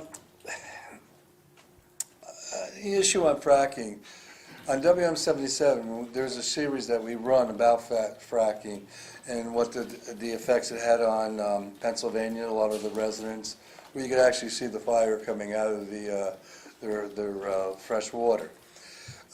It's an issue, and I'm not being proactive or pro-against it, but I think people should at least deserve to watch these videos. I have it on during the week, and if you can't watch it, you can always email WN77, and we can put it on specially for you. But I think you should see the other thing of that. We also run a little series from Princeton TV called The River Keeper. The River Keeper is an organization that maintains the Delaware water basin and a lot of the pipelines that are going on, and they talk about issues of the different gas companies doing what they're doing. Again, it's information for residents to see rather than hear about something else. And you know, I'm not saying that their point of view is the right people, but at least you have the ability to make a judgment, you know, on an opinion. And the spraying, well, you know, I have a lot of oak trees, and if I lose them, they actually shade my house, which I don't need to have air conditioning in the summertime because living on top of the mountain, it cools off. So if I lose all my oak trees, and this would be the third year from the moss, I have to get air conditioning, so that's not really being very good. And, you know, I'm going to be using energy. So I understand there's issues about spraying, but I also understand there's issues about the fruit we buy that's imported from other countries. We don't know what goes in there, so we can question that. I also understand that we have an incredible drug problem, that people are dying. Thousands of people are dying here, maybe 50,000 kids, but nobody's really talking about those deaths, and we're micromanaging a few possible things. So I think we need to look at everything in general and start looking at priorities, because people are dying, and you know, that's just what I want to say, to open our minds and opinions, because there's a lot of different things, and you know, we have facts, but the facts we have is about death, and we can't dispute the people who are dying. We can argue the point, you know, he said, she said. For every expert witness I can get, you can get an expert witness that'll prevent a counterpoint or opposing view. So we're discussing philosophies, and rather I'd like to see people turn attentions to people, reality, people living, and we know that. So that's just my opinion. Thank you. Thank you, Bob. Harry? I'm sorry. Who was back there? Will?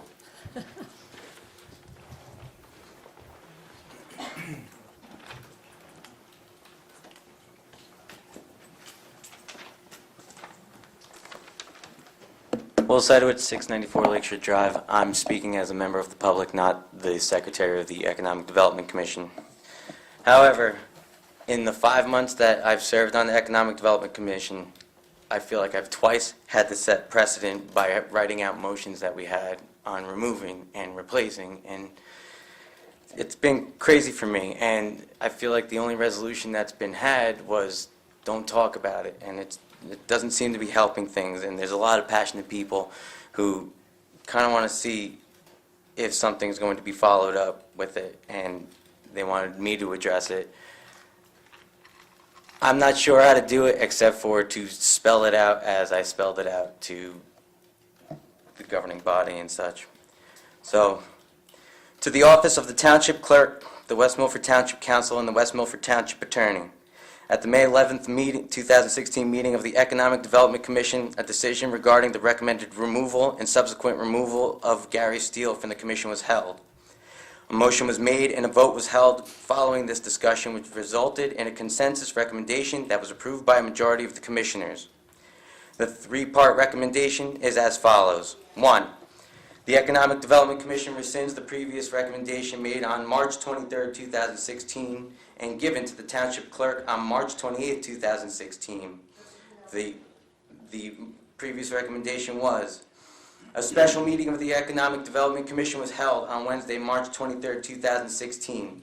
At this meeting, the attendance records of the commission were reviewed and a vote was taken in order to give a consensus sentiment to the governing body. The Economic Development Commission recommends to the governing body the removal and replacement of Gary Steele as an alternate to the committee. It is found that frequent absenteeism is unproductive to the commission's mission statement and disruptive to proper working order. 2. A recommendation was made to express the following sentiment to the governing body. The Economic Development Commission issues a vote of no confidence for Council Liaison Mike Hensley and requests a replacement liaison. 3. This final request was also to be sent to the governing body. The Economic Development Commission requests Councilman Tim Wagner as the liaison replacement because of his active role as chairman of the Highlands Economic and Tourism Corporation and because of his experience as a local businessman.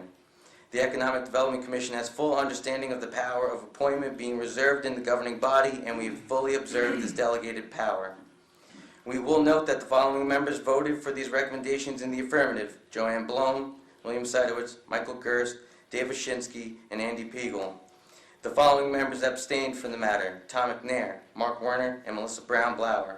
Minutes for the meeting of May 11, 2016 will be provided upon approval at the June 8, 2016 meeting. I like all you people. You know that.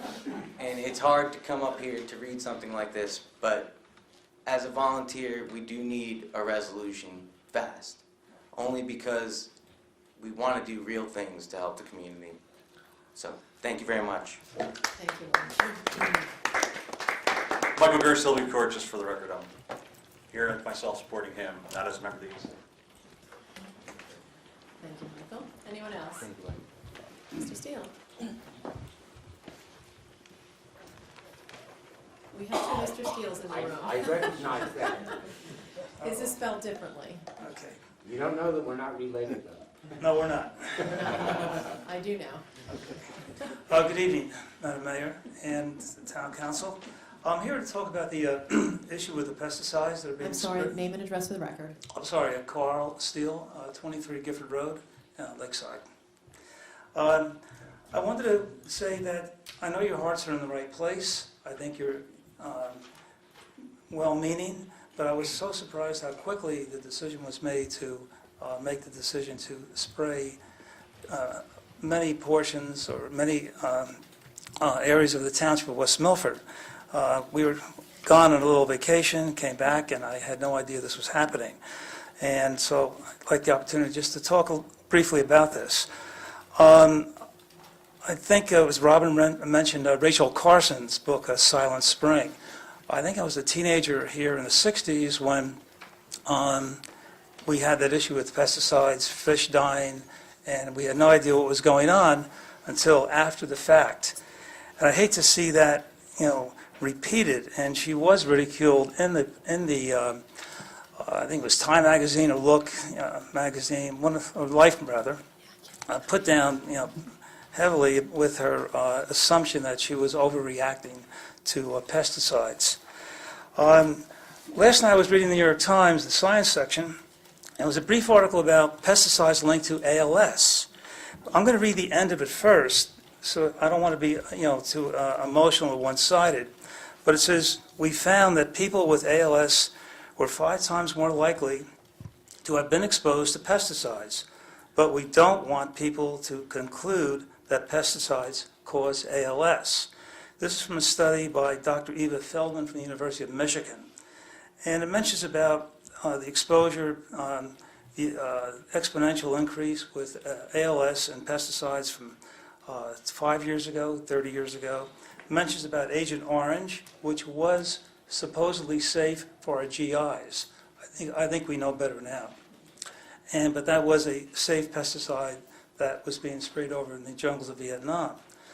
So I think I would love to see the township revisit, Madam Mayor, the safety of the pesticides being used, and spell out for the residents who haven't maybe had time to be aware of where your decisions were, and maybe to use some science to back the safety, if you believe this is the way to go.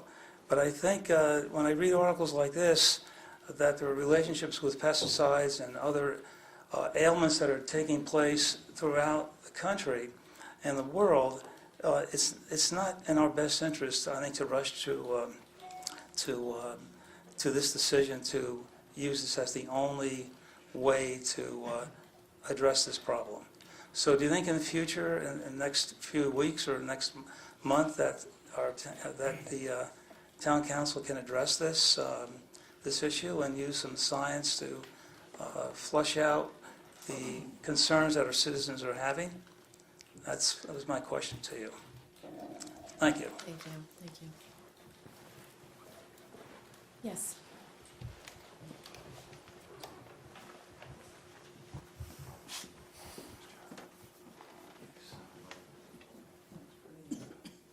Hello.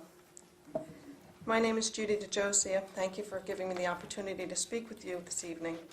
I read in the May issue of the West Milford Messenger that when requested by several residents in Oak Ridge last year that the town participate in the staged gypsy moth spraying program, that the town did not participate.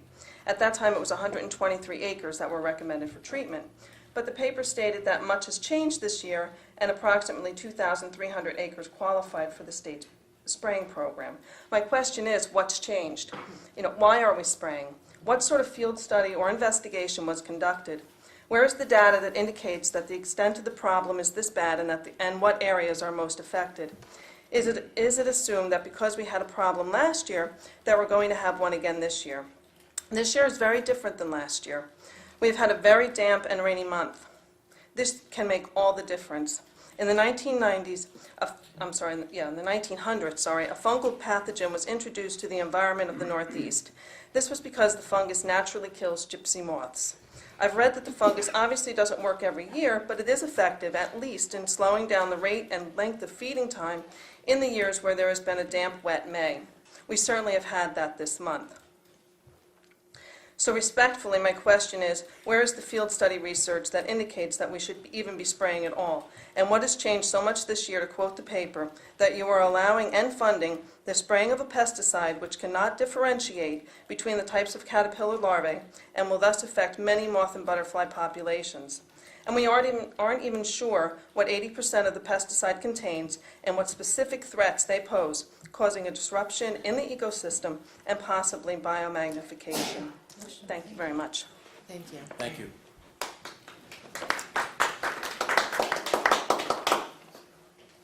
Anyone else? Gary? The other Mr. Steele in the room? No, I like when you call me Gary. That means I'm not in trouble. I say that in a loving way. Why, thank you. Gary Steele, North Glenwood Road. Kind of scary stuff about the spraying. I'm listening to this and, I'm checking off all the places I've been. 3 Mile Island, one of my first film jobs, had a badge.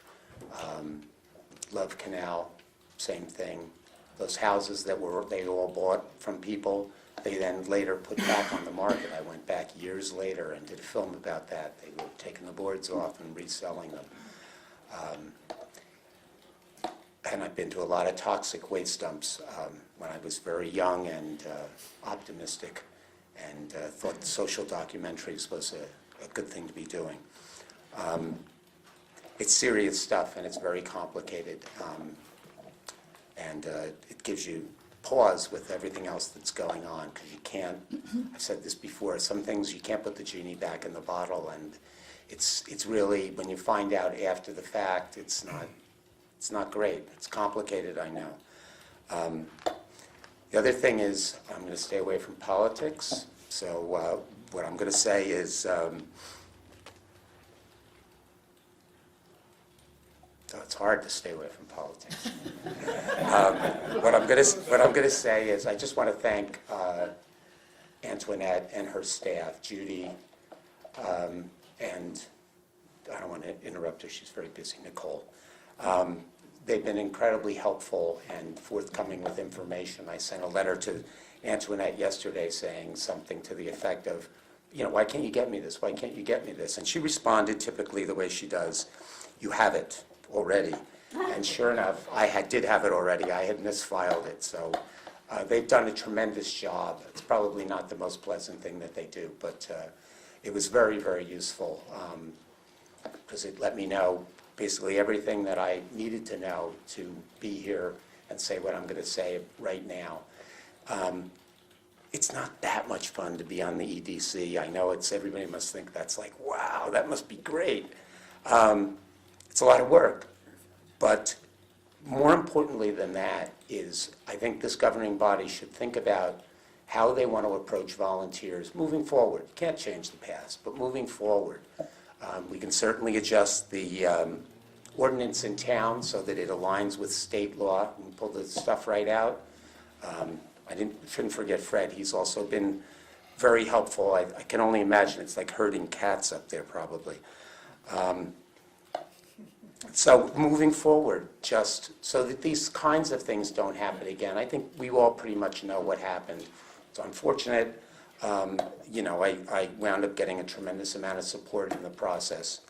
I have all the information if anybody wants it, including the video clips, timeline, the whole shebang. I had to do it so I don't have to do it again. So I just want to thank everybody who supported me in this. It's really not about me, and it really isn't that much fun to be on the EDC. It really isn't. But it's okay. So thank you all for your time, and I do appreciate your public service. You do the best you can, I assume. Thank you. Thank you. Anyone else? Yes, sir. Is that Pat? Yeah, It's Pat.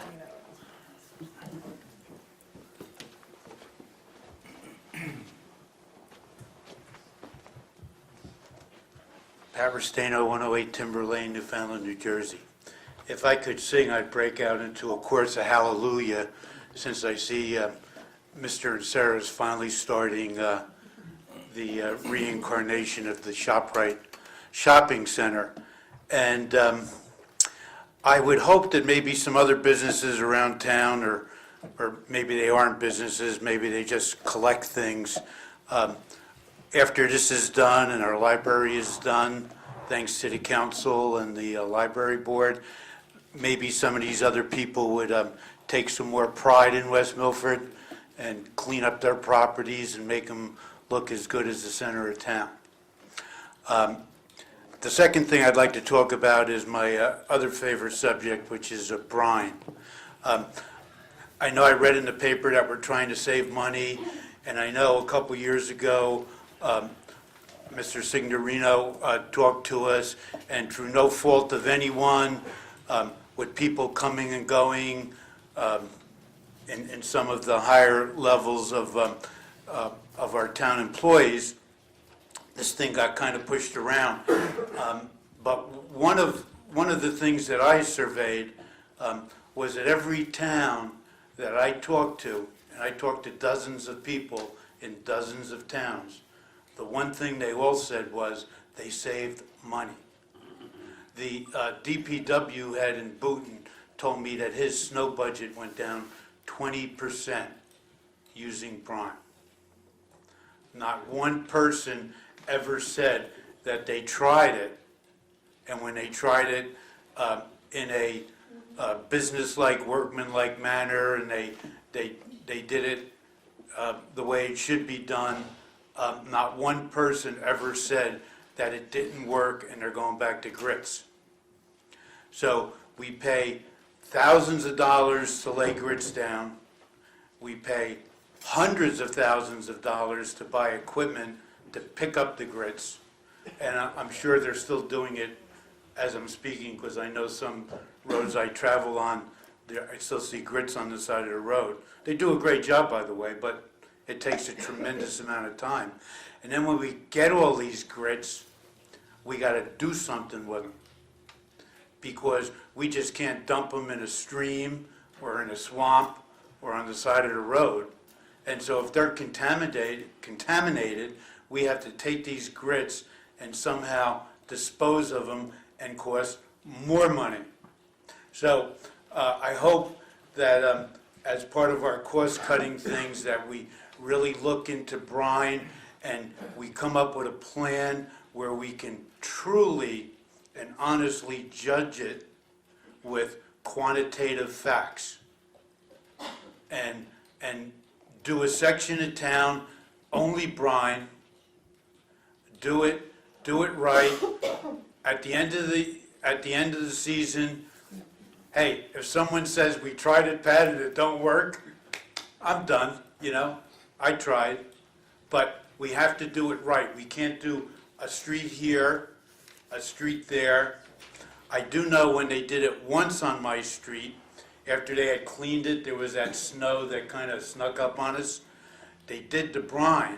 I don't know how many other streets they did, but they did mine. And the snow didn't stick. And no one had to come back the next day and put grits down or plow it or do anything to it. So that's it. Thank you. Thank you very much, Pat. Anyone else? Seeing no one, move to close the public portion. Second. Thank you very much. All in favor? Aye. And I will just say, I would be remiss if I didn't say thank you very much, everybody, for hearing my words at the beginning and sticking to township business. Much appreciated.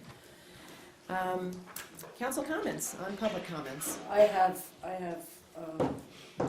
on this power plant thing, I'm looking at the stuff here, and it says here, I mean, big companies know how to circumvent the law. So in this thing here, they're using a 15,000 gallon ammonia tank with a 19% concentration, when at 20%, a whole lot of laws come in. That, to me, is a blatant and if you know anything about the ammonia. Now, the one thing you guys didn't say out there, I mean, someone mentioned the Black Dirt region. I don't think there's one person in here who doesn't eat onions. And 5/6 of the world's onion supplies comes from the Black Dirt of Pine Island. Now, I too am an organic gardener, and what goes on the ground goes in your vegetable. It's just that simple. Back in, I want to say in around the turn of the century, because it was only a few years ago, in the 80s, 90s, and right on into the 00s a little bit, Northern California, somebody brought up Northern California, Mr. Steele, this Mr. Steele, and Spelled differently. chemical companies put out this product called MTBE. And it was an additive to the gas to make us get better mileage to our gas and put less pollution into the air. Now, if you did the research, which I did, because I got sick from it, so I did the research. If you did a point and 13 zeros with a 1, that's how much it improved our environment. Virtually nothing. You take the MTBE down in Clifton, which sits between two major highways, the average in New Jersey for children with asthma is 2% of the population. Clifton was at 97%, caused by MTBE. They sit right in a hollow. Oh, isn't that where that thing's going to be built? Because I love that area. I have a lot of friends up there. So that there being said, now let's go back to Northern California with the MTBE. The first time that they noticed that there was a problem, and now you're touching on what I love more than anything, animals developed all kinds of weird cancers and died. Horses don't tend to have cancer. When horses started dying by the droves, the horse industry put the investigators into it and found out that the MTBE that was emitted by the car burning the gas, going into the air, landing on the ground, getting rained into the ground, we pour the water to the horses, they drink it, and then they get sick and die. Now, MTBE has been banned in many states. You can't go in with your car and get it in Maine. They've got a clean state. They've kept it that way. California took a long time to straighten out. The height of your, I mean, I'm reading this stuff. Anyone who knows anything about burning, the height of that chimney, the pollutants that are going to go up, of course, they're going to cook down at the bottom. They're going to go up, they're going to cool. They're being emitted at, what, 275 feet? Right into what's called the trade winds. Now, you guys didn't say about the trade winds before, because guess what?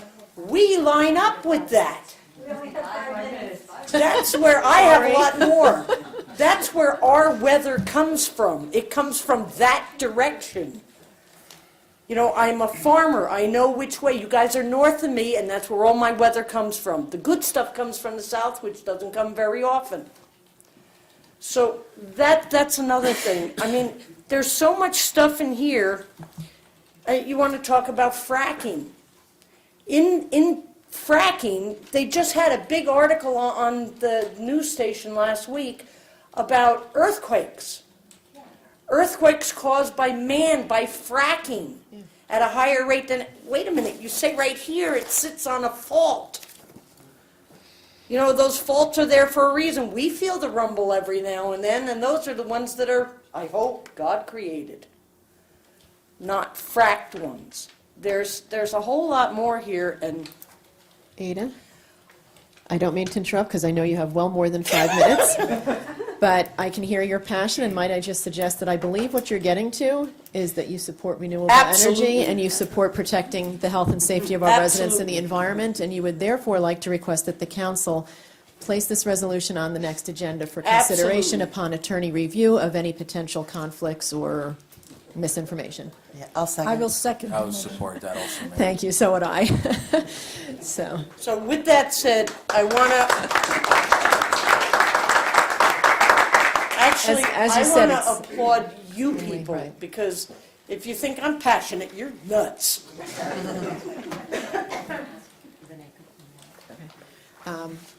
And as you all know, it is just a statement. Whatever we end up determining in exact language, I mean, it might help, but it's a statement. We can't actually affect that change, but, well, we can't actually effectuate that change, but we will hopefully affect it.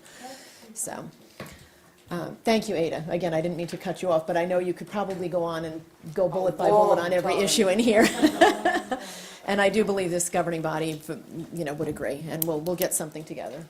I can't get a back and forth, but our next meeting isn't until June 8th. Is that sufficient time? There's no time constraints that they're going to move forward before that, right? Okay. Because we really can't act tonight on it, but that's our next meeting to discuss it. So, yeah, like I said, I'm sorry, I can't have a back and forth, but I just wanted nods, like, are we okay if we address this June 8th? So, okay, thank you. Any other council comments, either by Ada or anybody else? Yes, Mayor. Yes, Lou. Yeah, I mean, I've supported the brine concept in the past, and I know that we had tried it around town, and we've had turnovers, as was mentioned, as far as department heads for DPW. So I certainly look forward to having that continue and seeing if we can get some good results, whether negative or positive, just to know where we're at. So I certainly support that. Right. That's ongoing. And Lou, just so you know, that is part of our directive, is Right. to do another trial run, because the information was inconclusive last year, Yep, so. absolutely. Thank you. Also, as far as the gypsy moth spraying, I actually asked the question, if is it safe, where we are with safety as far as the chemicals. Anybody who knows me knows I'm not a fan of chemicals of any kind, pesticides or whatever, but my house, we like peppermint oil and rosemary oil and all natural things that smell really good that bugs really don't like. But anyway, that being said, I think the answer was, well, the state says that it's safe or something like that. That certainly didn't give me satisfaction to my question, but I tell my family to stay indoors while the spraying's going on, to please just try to minimize. As much as having 4 kids, it's hard to keep the kids inside, especially when they're home from school. You want them to be out, so. But certainly, I would say just stay indoors to try to lessen the risk, if you do believe there are any. So, just want to say that. Thank you, Lou. Anyone else? Yes, Mayor, may I? Mm-hmm. In response to Peter LeBay, I appreciate you coming up, talking about PIA. I mean, my sentiments exactly. I've still wondering to this date, why did we remove PIA? I've asked the question specifically to Michelle Dale with no response. She's the one that made the motion to remove them. 30 days after this governing body unanimously approved them. And everything I see is they've been doing a hell of a job, and recently be terminated, they still do a great job. At some point, you have to answer the question, why we fired this company, especially after your spreadsheet was gone through by professionals and point out all the inaccuracies. Another thing I want to just talk about briefly is just volunteers in general. I've been volunteering for this town for many years prior to being on this dais. And, I was on the old EDC with Mr. Nicholson back there, and he could probably say the same thing, that we just felt like we didn't get treated exactly the same. We got thrown under the bus, and we all felt it was, at that time, that it was political. And especially when some of our key members, were disrespected in the fact that they didn't get reappointed, and then we end up disbanding. But there's got to be something to say, with volunteers, that when they sacrifice their family, be with their family, their friends, any social activities to give back to the community, and then there's that feeling that you just are not respected for the time that you give back to the town, and it's hurtful. It's absolutely hurtful. Whatever happens, when it comes to disrespect of volunteers, I am not for it. I've said my comments in the last few meetings, my feelings are, the way things have been handled. But in the near future, keep volunteering, keep your head up, and it'll make you feel that much better as a person. Thank you. So, Mr. Wagner, I will respond, and this will be the third time I have responded to these comments, so I will make it incredibly clear this time. A, I did not make the recommendation to remove PIA as our provider until the liaison to that committee at 2 separate meetings stated he did not agree with the committee's recommendation to retain 2 vendors. Number 2, if you look at, it's not about, this is what I've tried to explain to the liaison and also to the public many times. If you look at this is not about the actual representation, PIA, VAZA, ABC Company, JCIK Company. It's about the fund. It's the fund that we were in. The fund that we were in is the same fund that VAZA recommended when in 2010 the council ignored the insurance committee recommendation at that time to retain status quo and made the decision to split it between the 2. The committees serve as a liaison or a recommendation to the council. The council is the ultimate decision maker of these particular contracts and who they go to and what have you. If you look at the cost analysis sheet, the same savings will be effectuated to the municipality because the RFQ came in with the same 5%. The fund is exactly the same as when VAZA had it. It was removed from VAZA agency, given to PIA, and now it's returned. So if you're telling me that you have an issue with the fund that we're in and that we're not saving enough money because of the particular fund, that is a completely different topic and discussion. Thirdly, hold on, let me get to the rest of my points. What I meant by my sheet, and on here it says years in the industry, the PIA representative has been in the industry for 19 years. That is an accurate statement. The VAZA agency representative has been in the industry for 35 years. That is an accurate statement. So you can twist where it says years in the industry to state that they might have had representation. When PIA came to West Milford, they did not represent not one other municipality. And the contract was given to them against the wishes of the insurance committee at that time. So when I looked at all of this information, I put together what I consider still a factual sheet. So we can split hairs over the exact years in the industry. It is a fact that the person representing PIA has been in the industry for 19 years. Well, that's actually a false statement that you're making to the general public, because on your statement it says PIA, years in the industry, 19. It doesn't Right. say the specific representative, PIA. And VAZA 35. RFQ says differently. And insurance professionals and the insurance advisory committee, said differently.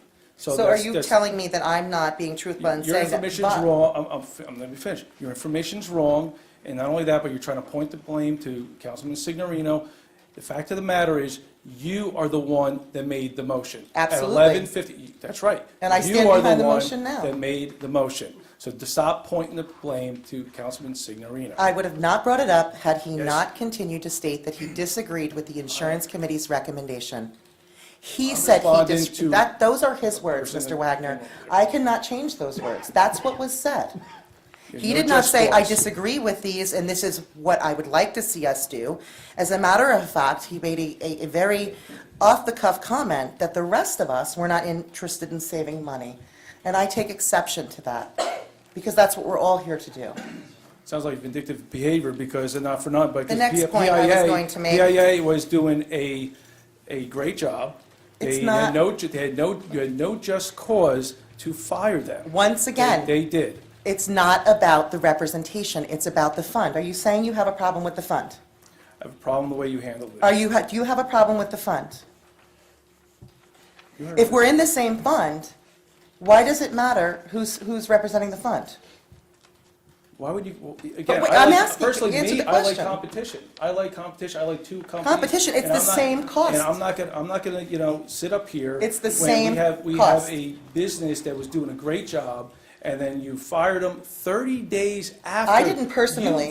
You voted for the advisory committee to be in place with insurance professionals that know a hell of a lot more about insurance than you do.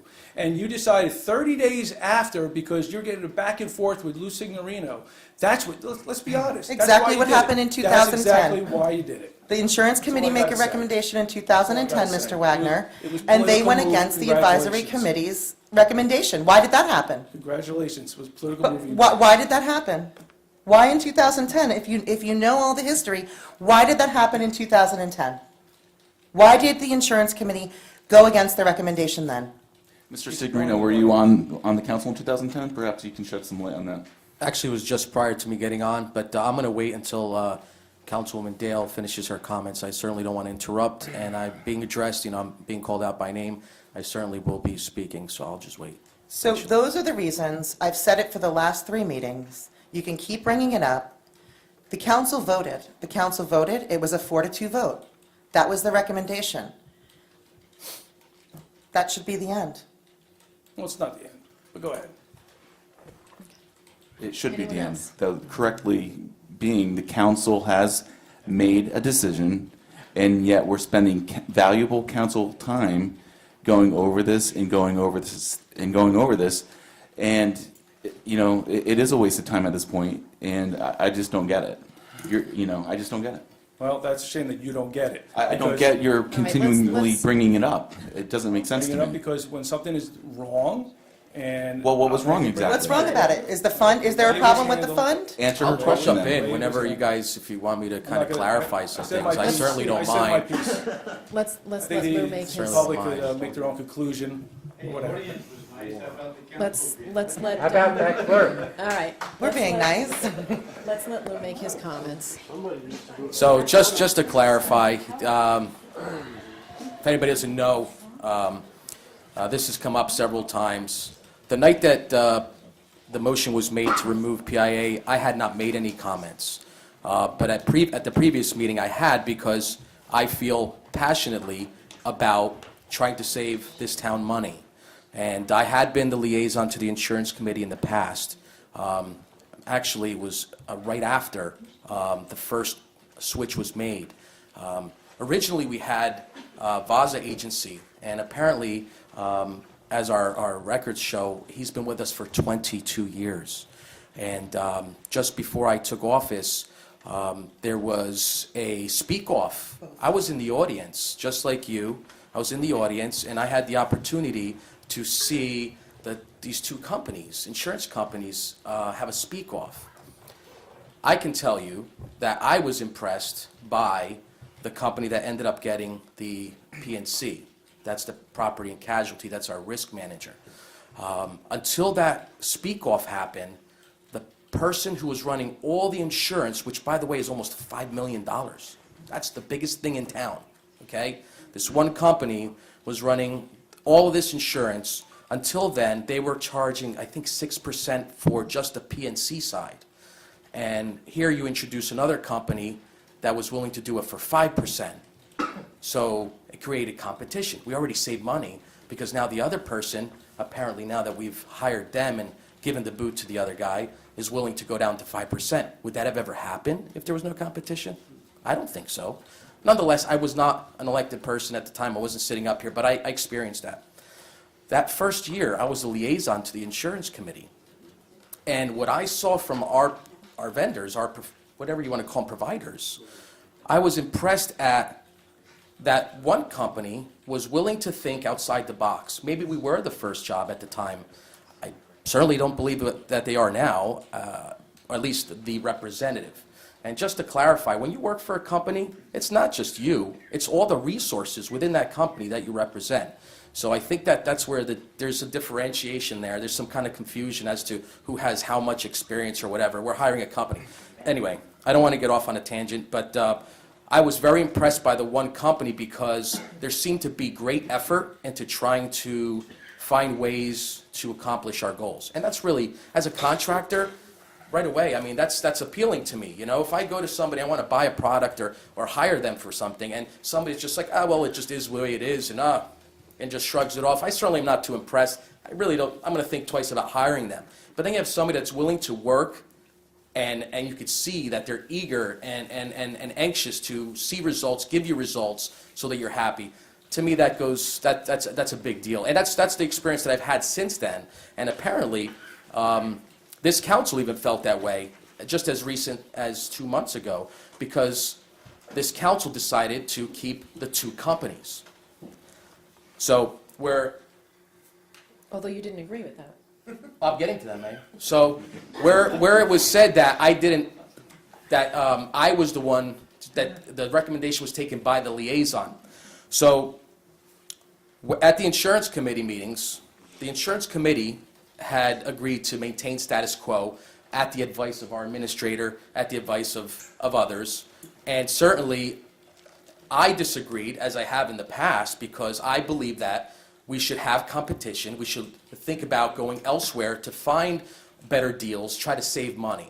And maybe it's getting out of the insurance fund, okay? Maybe it's not just the provider that we're getting the service from. Maybe it is the fund. However, I've always felt that when you're going to a provider that actually is a trustee in that fund, I don't believe there is interest or the incentive to leave that fund. To me, that's just business. As a business owner, that's like a red flag to me, or something that I just, I don't look favorably upon. So all I wanted to see was to see some kind of competition, and unfortunately, I was told that certain information cannot be given to, just be given to people to try to get pricing or whatever. But unfortunately, so it's kind of lopsided because one's a trustee and one's not, and is not able to, kind of see what the other person sees. So I understand that we're at a disadvantage. Anyway, I had recommended that we try to get as much information as possible to level the playing field, okay? Because I believe that the company that had been saving us money on the PSC side, I was willing to give that company the opportunity to provide us the health benefits as well. If they could try to save us money, give them the opportunity to work for us the way that they had worked with the PNC side. Unfortunately, one of the main reasons, okay, that we've kept a health professional is because of the 22 years that they've been here. Now, that is how I felt. The council disagreed and said, no, we're going to maintain status quo because the committee, agreeing with the administrator and the others, okay, wanted to keep status quo and have both companies. So naturally, I disagreed because I wanted to have competition. So it's kind of being spun around to make it look like, I wanted to have one company. That wasn't the focus. The focus was saving money, okay? And whether you resent me saying that or not, that's what I'm here to do, okay?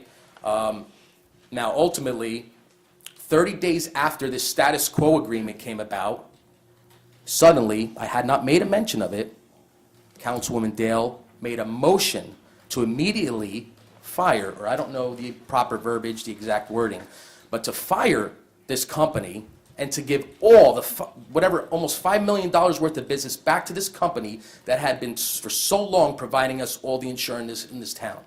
To me, that's a red flag, okay? And certainly, you're going to see people agree, disagree, and spin things around and say things, but that is the truth as I see it. This is my experience as a liaison to the insurance committee and my experience as a council person. So at this point, I really have nothing else to say, so if there's going to be some counterpoints or disagreements, I really, just so you know, I'm not going to be speaking on this the rest of the evening, so. Can I just ask for a clarification? So the issue for you is not that it's one person versus two people? And I've said that before, Mayor, Okay. yes. Okay, thank you. Any other comments? I have a bunch then, unfortunately. To address the gypsy moth issue, well, the brine, I know it was already touched upon. We are still doing trial areas. We'll hope to get more definitive answers. We're already talking about moving the motion for your issue there at the resolution at the next meeting. With regard to the gypsy moth, and please understand I'm just the messenger, I was getting comments from the public, and I therefore did try to get answers from our health officer regarding some of the concerns that were raised to me. So I'm just going to read off some of the information that I was provided. First and foremost, because the gypsy moth spraying in certain areas is starting tomorrow, so if you want to find out what areas are being sprayed, there is a list of the streets in its entirety and on the township website, westmilford.org, and there will also be an updated list as we are notified of which specific streets are going to be done or areas. Can you be more specific about where on the website it is? I can find that out. I honestly have not checked for that yet, but I was told that it's on the township website. So gypsy moth spraying occurs only once on the designated spray blocks. The time frame from May 16th to June 5th allows for the flexibility to account for weather, temperature changes, conditions, equipments, and everything else. So his point to this is that it's not like we're spraying during that entire time frame. They're going to hit an area, hit it once, and then they're done with that area. I'm not saying this makes you feel any better. I'm just providing the information that was given to me. So it's not an ongoing daily treatment, and there are 5 spray blocks. It's approximately 2,250 acres total, or 3.5 miles that will be sprayed. Bear in mind, we're an 86 square mile township, so it's really a very small portion. Again, I'm not saying that minimizes your concerns, but the state will give West Milford 24 hours notice, and this information will be updated the day it is received from the state on the township website. Again, I will find out where exactly it is, what link to click on. It's under news on the right-hand side. Thank you. Under news on the right-hand side. And that would make sense. Or on WM77, but then you got to wait for it to scroll through, so the website might be quicker.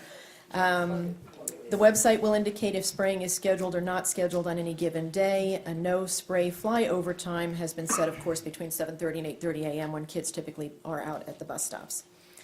The pesticide in question, PTK, is a biological insecticide used for the gypsy moth spraying program that the Department of Agriculture sponsors. BTK is used instead of chemical treatments on a wide-scale basis because it is targeted towards leaf-feeding insects and it's safe for people and pets.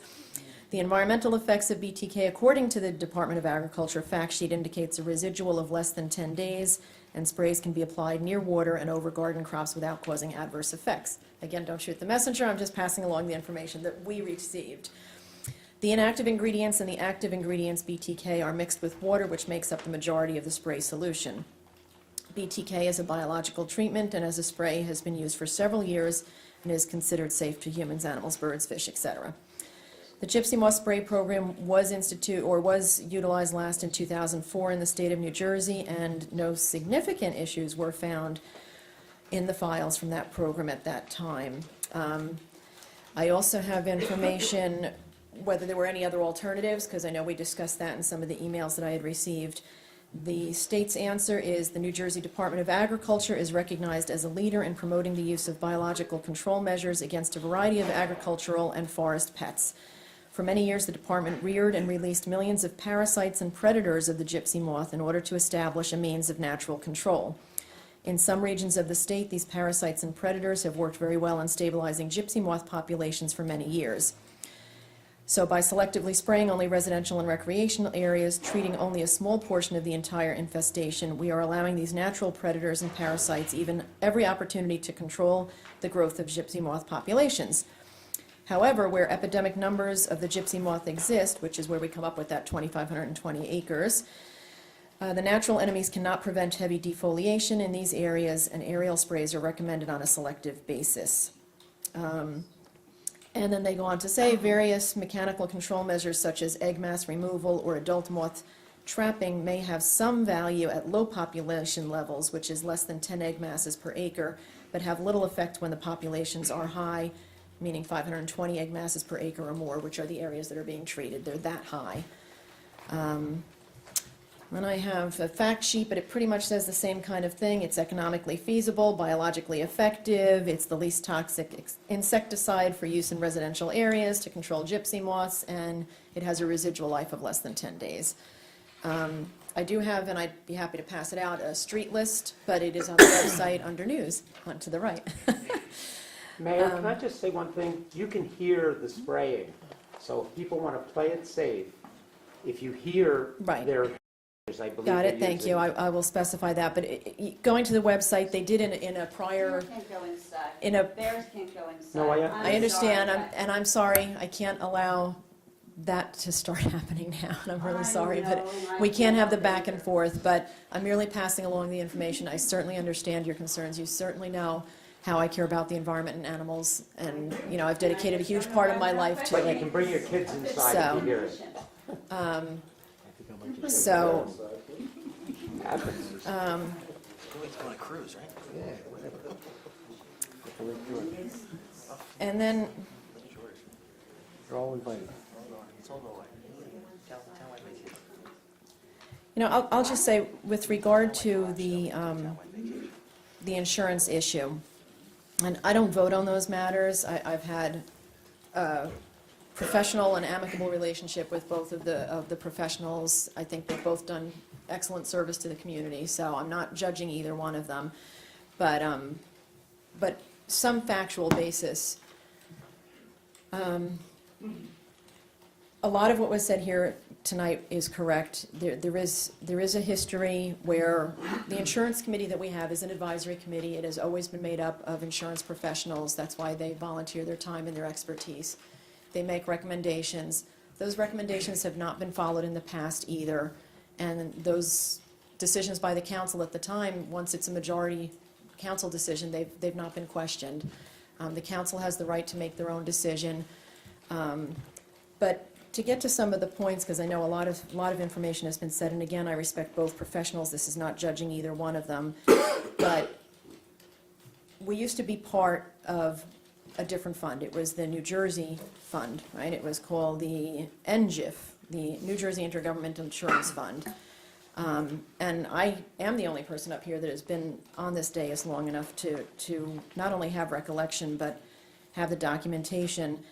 And at that point, Mr. Vaza, who did indeed have for 20-plus years the health insurance, he did not, I don't believe, have the risk during that time, because he was ultimately appointed in January of 2008 as our risk manager.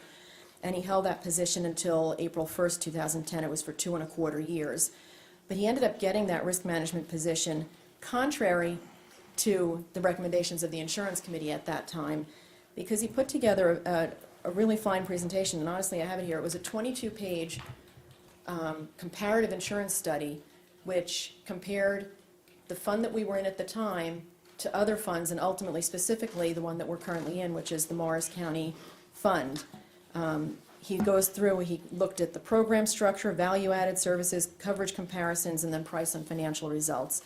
It's 22 pages. There's plenty of information. He ends up summarizing it towards, page 7 and 8 as to why choosing it. And the governing body agreed. It happens to be an excellent fund. It's got the highest rating. It's got the lowest risk. And quite frankly, getting back to my point, both of these individuals that are being discussed by the governing body and our choices for the governing body have recommended staying in this fund. So that is not the issue here. We have two professionals, both of whom know what they're doing. They've both recommended in their summary letters and everything else to stay in this fund. In that regard, I get back to what I've said in the past. It's like when you call, you might have an insurance broker, but if you're looking at a specific Horizon, Blue Cross, Blue Shield, Silvery, EPO, or whatever plan you are, you're going to get the same price no matter what broker you go through. Your choices are, do you want that plan versus another plan, and do you want higher deductibles, lower deductibles, higher copays, lower copays? And that's where you need your risk manager and your health insurance consultant to work for you and on your behalf to save money. So I guess my point is simply that while we respect the volunteers, and again, I don't make these decisions, I'm just trying to summarize what has happened and try to quell some of the aggravation that you hear among the council members, but they haven't always listened to recommendations from any of the committees, not the insurance committee, not any of them. When they do, it's a wonderful thing, everybody agrees. If there's disagreements, the majority rules, and at this point, a decision has been made. I don't believe anybody has questioned, certainly not the two professionals that we're discussing. They have not questioned the fund itself, and I think that's of utmost importance because they really are the best self-insured fund out there, and they save us a lot of money. Credit has been given where credit is not due, and I won't get into that, but I have the documentation if anybody wants to review it, and I just think we need to move forward. A decision was made. Not everybody's always going to agree. Lord knows I don't agree with a lot of decisions that are made up here, but we move on and we accept them and we respect them. Everybody's entitled to their opinion. And again, I want to say both of these individuals have worked really professionally and really well with our administration and with the township to effectuate savings. And I don't think anything up here should ever be said to counter that. It's not about them or their professionalism. It's about making a choice. And the choices aren't always easy, as we see with the budget and anything else. So, Mayor, I appreciate that you're being very respectful and trying to kind of keep the peace, so to speak, Yes. and try not to have any professional offended or whatnot. But I represent the people that have voted for me. I represent the people that are in this town. And as do I. if it were up to me, I As would. do all of us. I would have. Why does everybody get offended when I say something like that? See, it's like, is there a guilty conscience? No, but the point is that we all do the same thing. So all I wanted to say was that certainly if it was up to me, there would be a vote of no confidence in the health portion. I have not seen the effort that I would like to see in a professional. So certainly that's something that I feel as an individual council person. The company, the individual is a trustee for the fund that we are in the health side of things, which is actually the majority of the insurance. You're talking about 4 million of the whatever 4.5, 5 million. And certainly I would like to see more competition. I'd like to see us save some money. I know people get offended when I say that because whatever. But certainly I don't want people to, like what you said was well said. However, I feel like it kind of redirected people away from what I was saying, and which is even the service. We had a meeting with the insurance committee, and it just so happened we had an employee there that we don't usually have, which stated that there really was no direction. When people sign up, there's open sign up for the employees to come and to give direction as to what plan's good for them or what they should do. And there was comments made that there's a majority of the employees are buying up. So not only we have expensive plans, but they're actually spending more money into it. To me, these are all red flags, and they're saying that there really isn't direction. Then the argument's made, no, but they do set up appointments, they come here, whatever, a day or 2 days. The point is that a lot of the employees can't make it certain times, there's not options given, and when they are here, that there have been experiences where they're told to just go to the website, and the website, they don't know where they're going. So the service to me is subpar. I think we could do better. And that's really where my concerns stem from. So while the statements that you made, the way that you said them might be true, that is not what I was getting at. And I do believe that this town, our employees can get better. We could save money. That's just, especially from the way that this whole thing's been treated and the abrupt firing of a company to give this longstanding company all the work. So that's the point that I was making. Okay. And I respect that. Also, just to clarify, because we were throwing some numbers around, and the total insurance costs do add up to $4.5 million. But to clarify, the discussion that the council is, shall we say, not for a change, not all unanimous on, is strictly for the risk manager part, which is about $500,000, under $500,000 of insurance. To your point, Lou, I will say that I have been in the administrator's office with prior administrators when calls were made last minute to our health, I'll call him broker for lack of a better word. And he is not only always accessible and available, but he has worked tremendously with the township especially during contract negotiations when we want to come forward with alternatives to the employees to save the township money while still giving them the health benefits that they deserve. So again, I'm just saying with all due respect, he has done the job just as the risk manager has done the job. And I don't think that was a fair statement to say that he hasn't worked. I mean, even the whole thing with getting the volunteer ambulance and fire department, that was Mr. Vaz and his agency that put that proposal together, that did all of the work, and then he didn't get reappointed, and the credit was given to the risk manager. And that's all fine, that's the way it works. The council had the right to do that at the time, just like they have the right to do something differently now. But again, with all due respect, they've both performed their jobs. And I believe they've done it well, and the administration could verify that. I'm not putting Antoinette on the spot, but any administrator, they've not had an issue with the brokers or the fund, so. But let's, if we're done with council comments, and I will ask if there are any more. I know I took up some time, I think I hit most of the issues, but if not, we will proceed with business.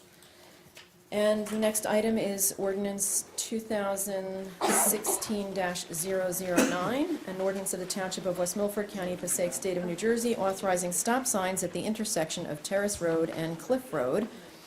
And there will be a second reading and public hearing. Thank you very much, everybody, for your comments on June Thank you. 22nd. Have a good night. God bless. you. Do I have a motion for the stop sign, please? So moved. Second. Thank you. Any discussion on this also important issue? Roll call. Yes. Yes. Yes. Yes. Yes. Yes. Thank you, council. If you're agreeable, we have resolutions 2016-181 through to and including 199, which is your agenda items 2 through 20, plus the one that was added, resolution 2016-203, which was the deed of drainage easement for the Braemar. So moved. Second. Thank you. Any discussion? They seemed all pretty standard. Yeah, Mayor, I just want to point out that for, I believe it's 3 or 4 years now, we've been supporting Bill, well, now it's S-569, promoting the fair distribution of state aid among all children in New Jersey equally and fairly. I believe it's called the Fair School Funding Act. And the way that it's drawn out, West Milford would receive significantly more state aid towards the school system, or towards our taxes, I should say. And I think at the time, I think it was last year, the last time I computed the figures, it came out to about $5,000 more per child that we would get back. And that equates to something close to $2,000 per household in tax money. So I certainly have always supported this, and will continue to support this, because these are real tax relief if we were to get them to happen. Whether it'll ever be a reality, that's to be seen, but certainly I appreciate us supporting this. Thank you, Mayor. Okay, thank you. Any other comments? If not, could we have a motion to move those? Oh, we did already, I'm sorry, that's right, that's why we have any discussion. Okay, then roll call if there's no further discussion. Councilwoman Eric? Yes. Councilman Hensley? Yes. Councilman Wagner? Yes. Councilwoman Dale? Yes. Councilman Sidney? Yes. Yes. Okay, thank you, council. We do then have an ordinance, ordinance 2016-010, that was discussed in executive session. I read by title. It's an ordinance of the Township of West Milford, County of Passaic, State of New Jersey, repealing section 15-110 through 15-116 of the Township Code.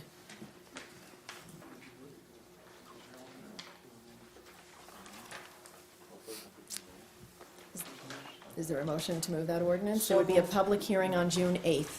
Second. Okay. Any discussion? I'm sorry, Mayor, which ordinance is this? I heard a number, but what are you referring The one we to? discussed in executive. Repealing. Okay. So I have a motion and second. Sorry, No. really, that's it? That's how it has to be read, just a number and repealing? We don't have it by name?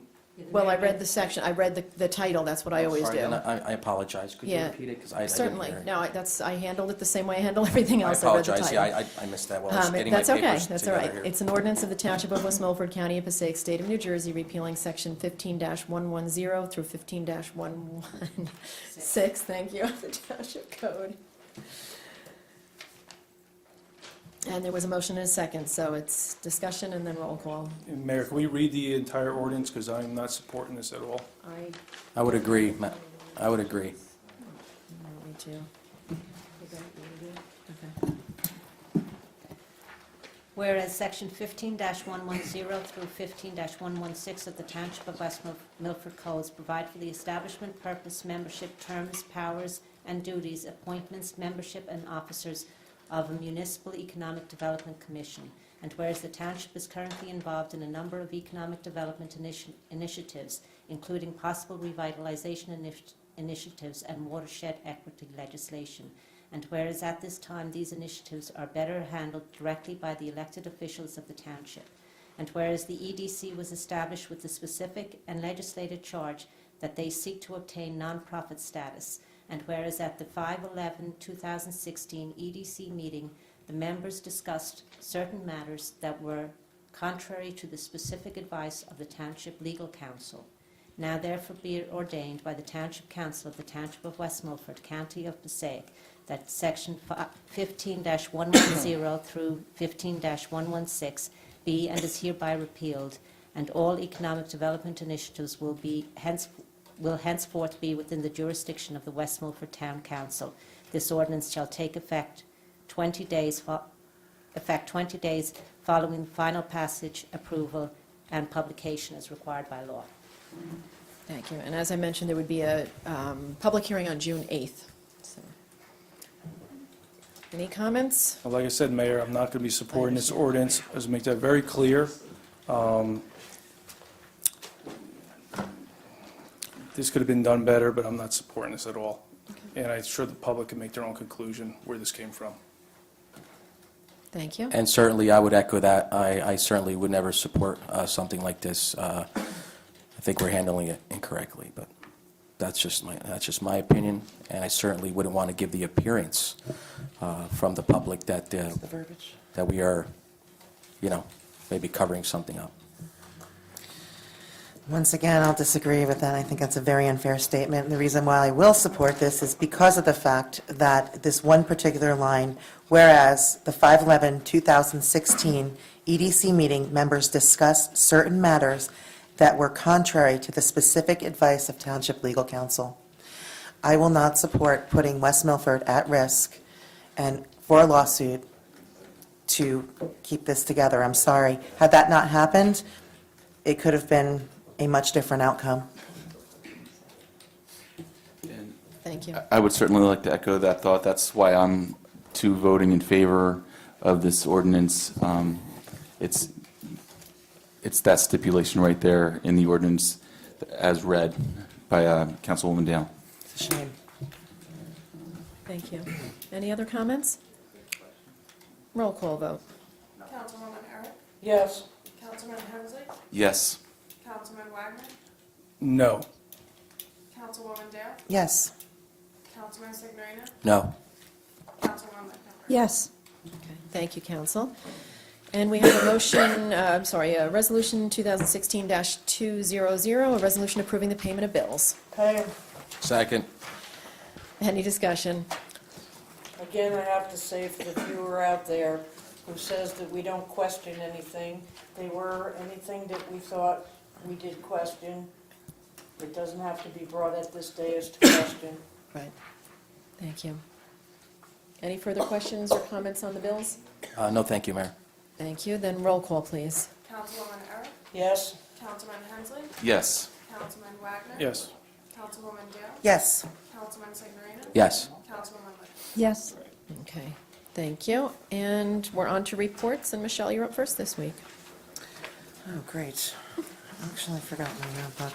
I have no report other than the Company 2 beefsteak dinner is this Saturday night at the Firehouse, and the flyer is on Channel 77. Thank you. And our first, one more thing, our first Autumn Lights Festival meeting is going to be at May 26th, so I'll be able to report back to the council after that meeting takes place to further discuss what we'd like to do with that. That's it. Okay, thank you. Lou? I'm actually looking for, I was going to promote the tennis tournament. Maybe you can move ahead, see if I can find that information, Mayor, but Okay.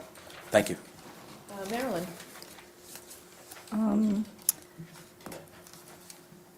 May 25th is National Senior Health and Fitness Day. May 19th, which is tomorrow, we have a substance abuse counselor coming as a speaker here in the town hall at 7 p.m.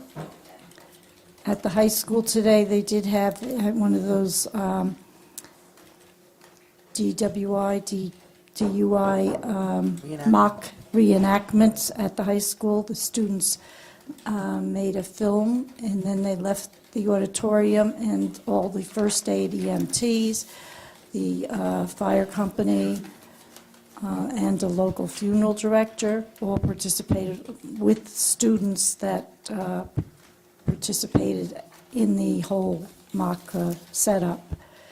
They used to do this every 2 years, and they had skipped a couple of years, and so they started it up again. I think the PALS group in the high school decided they wanted to do this again, and all the emergency medical groups definitely were involved, and I wanted to thank them all for participating and having this event. West Milford and Passaic County Health Department and New Jersey Commission for the Blind and Visually Impaired sponsoring a free eye screening here again at Town Hall on Tuesday, May 31. The Farmers Market will be opening on June 1st at the Presbyterian Church. And June 4th, the Board of Education versus the West Milford Council in a softball fundraiser for Relay for Life be at the field up and back of Macapin School, next to the tennis courts at 3 o'clock. That's June 4th. I realize Relay for Life is on the 11th, but they said we couldn't utilize the field at that time, and they would have some fundraising there for our event on June 4th. I'm trusting all the council members are going to participate. I did mention tomorrow night's event here, sponsored by the Civic Club and the Health Advisory Board. I want to give a thumbs up to the West Milford Lions Club for the wonderful health fair that they had sponsored the past Saturday. And a thumbs up to all the churches, 6 churches that all participated in the Faith in Action this past Sunday, doing innumerable events around town. And I thank them for helping clean the Veterans Park and planting all the flowers there. And I know they helped a number of senior citizens also. They participate in about 7 or 8 different events throughout town. One other reminder, I'm looking for people to submit nominations for the 2016 House Beautiful contest in town. If you have a neighbor or know someone in town who has a well-kept yard that you think should be nominated as a House Beautiful, they cannot have a hired landscaper. They have to do the work themselves. To please send it to eric@westmilford.org. And I am here on Fridays from 10 to 12 for the public to hear their concerns, ideas, and suggestions. Thank you. Marilyn, can I ask you, when is the game, the Board of Ed? June 4th. That's what I thought, but what time and? 3 o'clock up and back up in there, up and back of Macapin. Same place, right? Same place. I'm going to need I say lefty mitt, but for my right hand, since I'm lefty. I don't have a mitt anymore. I don't know who got it for me last year, but somebody did. I did, but the person who gave it to me is moving. Oh, So no. Have him leave his mitt Well, behind. the I can mayor always buy needs one, a it's okay. donation to borrow a mitt for, she's a lefty, so she needs a softball Right-hand mitt. mitt, yeah. I can always buy one, it's okay. If there's none laying around, I'll buy Someone one. knows. I guess, The Board yeah. of- Make an It's a investment. good investment is what you're saying. The Okay. Board of Ed was very happy to share with me, so I'll see if I can get my own this year. Right. Oh, Mayor, I did have one other thing. We did have an Alzheimer's presentation here this past week which I and Ada had both attended.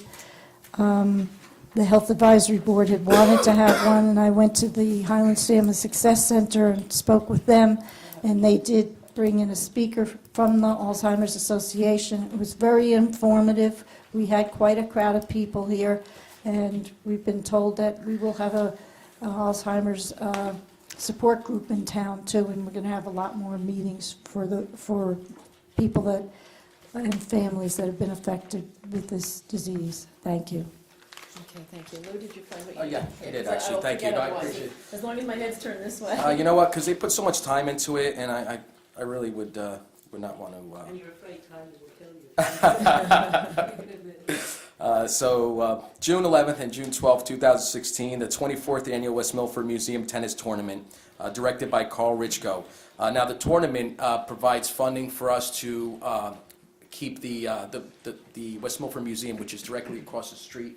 If you haven't been there, please, on Saturdays 1 to 4, feel free to come join. The volunteers are always there and always happy to share the history of the town. It's actually great. We just renovated the inside. The outside was painted. It really looks really, really nice, and everybody's very friendly. So please, if you have something to share too, bring it in or share your stories. So the tournament is on the Senzo Pond Road, right by Westbrook School, and we're always looking for sponsors, again, because the whole idea is to raise money for the museum. So if you're looking to donate, please contact Town Hall or Tanya in planning, and she can certainly tell you what to do from there. They do want me to read off some sponsors here, 2016 tournament sponsors. The main tournament sponsors are Lakeland Bank, Eastern Propane, Precision Chrysler Jeep Dodge, Hole-in-One sponsor, the Van Hooker family. Category sponsors, let's see, actually, is this last year's? No, it's this year's. Category sponsors, Applebee's Butler, Blue Ribbon Trophies and Awards, Connecticut Open, Capola Services, Dr. Michael Lardy, DMD, Ferrioli, Wilcox, Cerullo, and Cuva, Friends of Wallish, and Sarah, ShopRite, Marilyn Lichtenberg, Raymond Hicks, West Milford Democratic Club, Carla Horan, West Milford PBA, Local 162, Greenwood Lake Animal Hospital, Mark Lindsay and Son Plumbing and Heating, Milton Inn, Prudential Peter LeBate, and also the Signorino family. So I know it's not on here, but I know we donated, so I'm sure they're planning on updating. So if anybody else is looking to donate, please feel free. It's welcome. So June 11th and June 12th is Saturday and Sunday, so hope to see you there. Thank you. And also, I want to congratulate the girls' softball, high school softball team.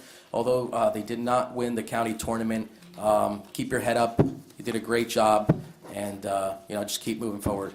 And Queen of Peace, I want to mention, thank everybody that came out to the family festival this weekend. It was a great festival. I couldn't imagine if it had gotten completely rained out. It would have been a disaster, but people actually showed up. Even Friday, it stopped raining at 6:30.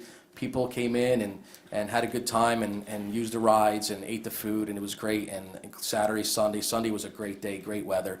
So it's nice to see these kinds of events around town and to see people get out there and mingle. So, and that's it, Mayor. Thank you very much. Thank you. So Ada?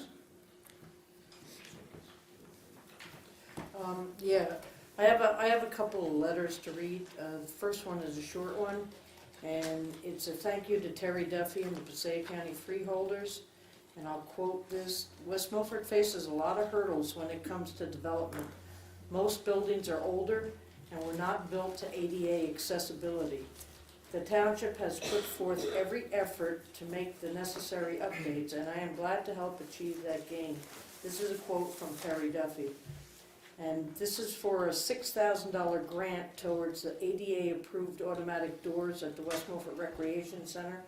Also, a big thank you to Tim Roteman, our rec director, for finding, applying, and getting this grant.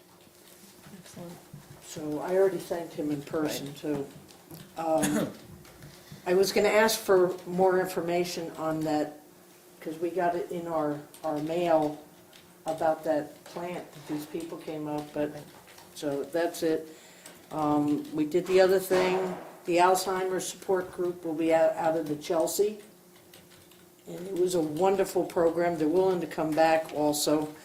Also, that the Highlands Family Success Center provides a free of charge, get that, a free of charge. That's what Charlie participated in, CPR program.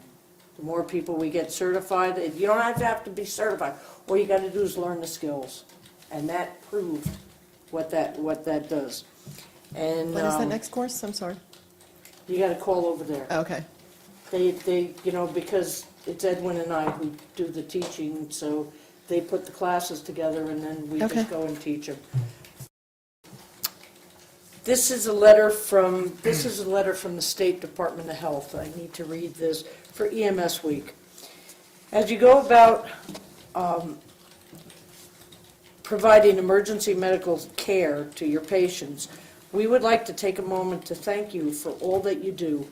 You are always ready to respond, to take care of others who are facing perhaps the worst day of their lives. You put your education and experience into action for every patient you care for, striving for the best possible outcome for your patients, both young and old.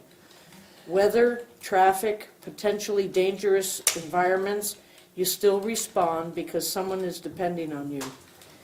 You may see the same patient over and over, perhaps because of their chronic illness, perhaps because they are lonely and you care about them. Each dispatch can provide its own challenges, and you strive to overcome them all. When you care for others as if they were your family, you showcase humanity in our finest hour. We as a society often take for granted the talent, education, skill, and compassion of these dedicated volunteers. This is EMS Week. Take the time to say thank you to those who selflessly serve. Once again, thank you for all that you do each and every day. We in the Office of Emergency Medical Services recognize your dedication to emergency medical service system and to all the residents and visitors of New Jersey, and are proud to stand among you. This is written by Kathleen Bennett, the Commissioner of the Department of Health, and Nancy Kelly Goodstein, the Acting Director. So that's just about EMS Week. Along with that, I want to say, I'm really proud of Michelle that she's going to re-up her EMT card. Everybody also knows that's my other crazy point in my life. Now this one here, I had a call from a lady, and as I read this letter, she dictated this to me over the phone because she said if she gave it to me and somebody got a hold of it, they'll know who she is. And so anyhow, so I wrote it, and just bear with me. And it's called A Very Upset Lifelong Volunteer. To quote a recent letter to the editor, and I quote, "Why should volunteers have to live in fear that every meeting could be their last if they do not vote the way the council majority wants them to vote?" Close quote. As a lifelong volunteer, I've been put off committees because I am aligned with the non-presiding party. Every year, the council makes choices to put volunteers on these committees. I do not believe that everything, such as attendance records and record of duty, are taken into consideration. I also do not believe that the council listens to the council liaison who was on that committee the previous year as to what and who is working. A lot of appointments are made on a political basis. Some of these appointees either do not show up or just do not help do anything. This puts a greater burden on the other members and their volunteers just to get things done. Being a longtime volunteer, I don't really care who gets the credit as long as the work gets done. Being a volunteer who doesn't do anything or is just a political appointment is not what being a volunteer is all about. There are a lot of people who put their name in for a position that just want to pad their resume. That's not what a volunteer is. Just this past weekend, we volunteers under the banner of Faith in Action did work throughout the town. Most of these same volunteers were out cleaning our roads last month. Political appointments are not needed to do volunteer work. Some of our elected officials are longtime volunteers, while others only come out to help when they are running for election or re-election. We appreciate your help at that time, but that's not what a true volunteer is. And we're hearing more and more of that right now. I mean, everybody, that's another one of my great passions. I'm a volunteer. And I stand for the volunteers, but volunteers who do nothing are not a volunteer. I agree with her. I agree with what was said in the newspaper there. A lot of people are afraid. They're afraid to come forward. They're afraid to say something when they see something's wrong because they'll be put off.